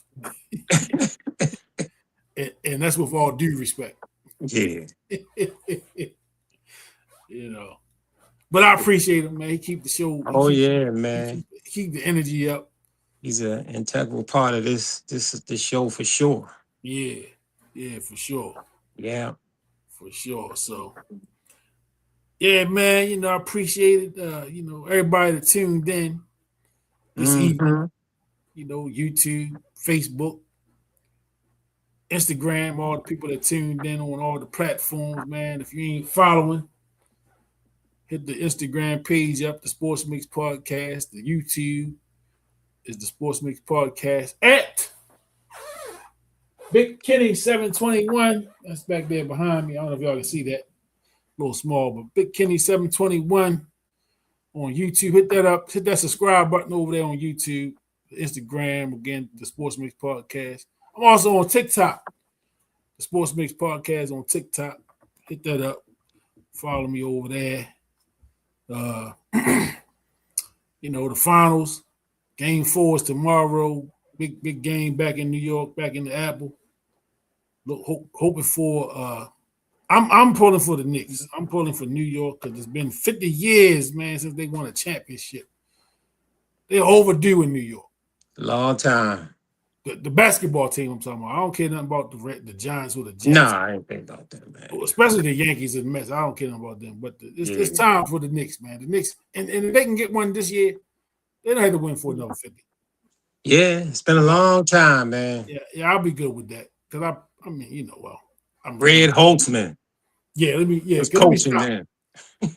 He sounded like he was coaching back then. Right. Red Holtzman. Red Holtzman. Not to be confused with Red Auerbach. Right. Phil Jackson was on that squad. I could put things in perspective, you know. As a player. As a player. As a player now, somebody might think Phil's over there, Scotty. Nah. They're coaching now. No, he was playing back then. Right. You know, he was a player, so Phil Jackson actually was in the league. Right. As a player. Won the championship Knicks squad. So he got a ring. He's got a ring for as a player, along with those rings he won with Chicago and the Lakers. He got 2 as a player, right? I think he got 2. He was on. He probably was on that other team too. They won. Yeah. Yeah. So that means Yeah. Scotty. Phil got 13 rings. He got a lot of rings, man. Phil. Damn. He might be the ring master. Hey, he up there. Mm. He is up there, man. Yeah, I want to give a quick shout out, man, to one of my, I'm doing a little mix up in here, to the passing of Foster Silvers. Oh yeah. Yeah, Foster Silvers was one of the guys, man. I looked up to, well, me and him the same age, but the Silvers was a group. In my mind, they were the only group that kind of came out that rivaled the Jacksons. I've never seen any other group that rivaled them, and these Silvers, man, was a potent group. It was like 9 of them in the group.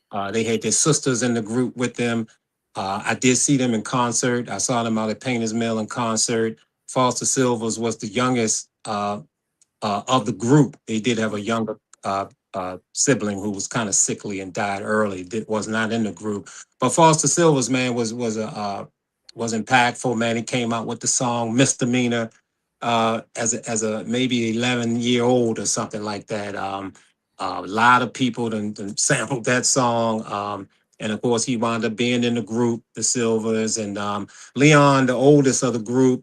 He wrote a lot of songs for Shalimar and the Whispers, and The Beat Goes On. It's a Love Thing, a lot of the Shalimar hits. So shout out to that family. My condolences to the family, and Foster, man, he was big for me. So I did want to throw that out there.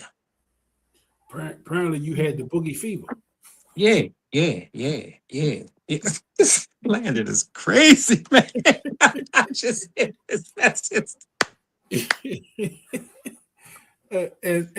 boogie fever was one of the Silver's biggest hits. It's one of their hits, so Landon was on top of it too. So that was one of their big hits. For those that don't know.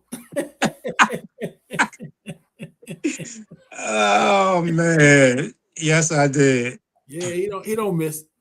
Yeah. He don't miss. He got what they call gym range. Yeah. He don't miss too much. He is versatile for sure. And really, man, if you got that comedic side to you and you're looking for some kind of success at it, that versatility is crucial. The intelligence is crucial, and timing is crucial. All of that stuff come into play, man. And that's why, man, I look at this guy Landon, man, when it comes to that, as he's got a genius about it, man. All right, brace yourself. Brace yourself. Oh Lord.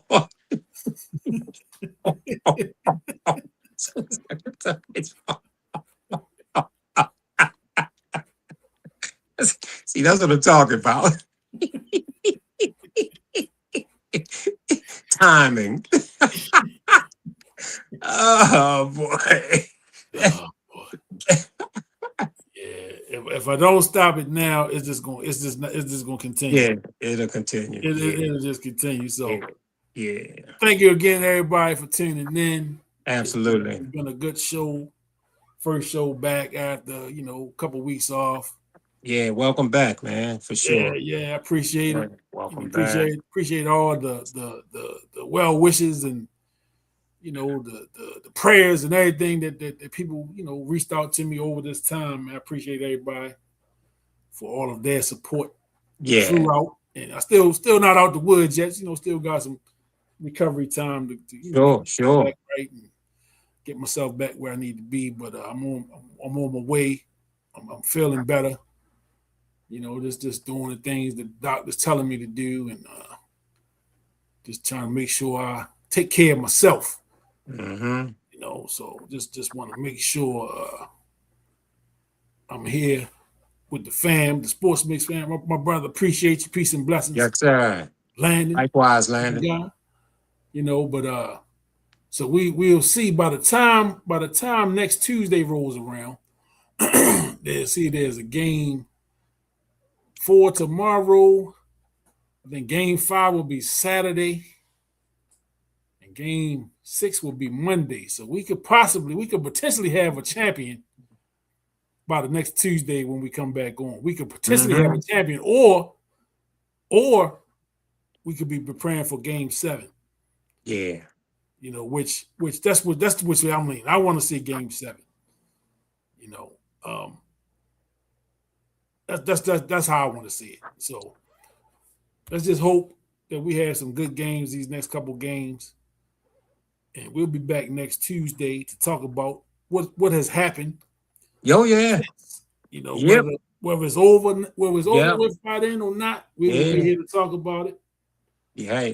and we're gonna have some fun with it. You know, I'm not betting no more money on any of these games or any of these players because they don't never help me get nothing. So I'm gonna just keep my money in my pocket. I'm gonna do that. Right. Smart So move. yeah. I figure I just hold on to it. Yeah. You know, if I wanted to give it away, I could just go outside and hand it out. If I just wanted to give money away. Right. Right. So yeah, man. But yeah, we out, man. You know, moving Yeah. on, and you know, like I said, we'll do some shows throughout the finals, and I might take another break after the finals are over.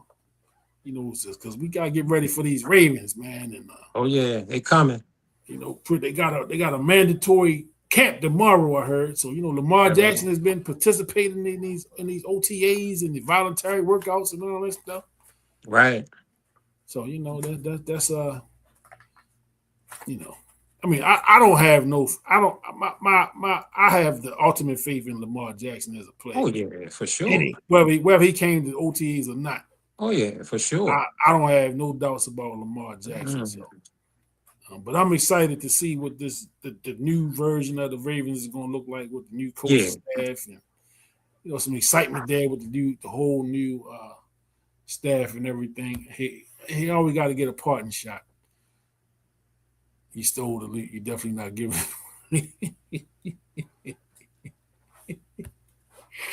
Oh boy, y'all see this? Y'all see this abuse, man? I got to put up with.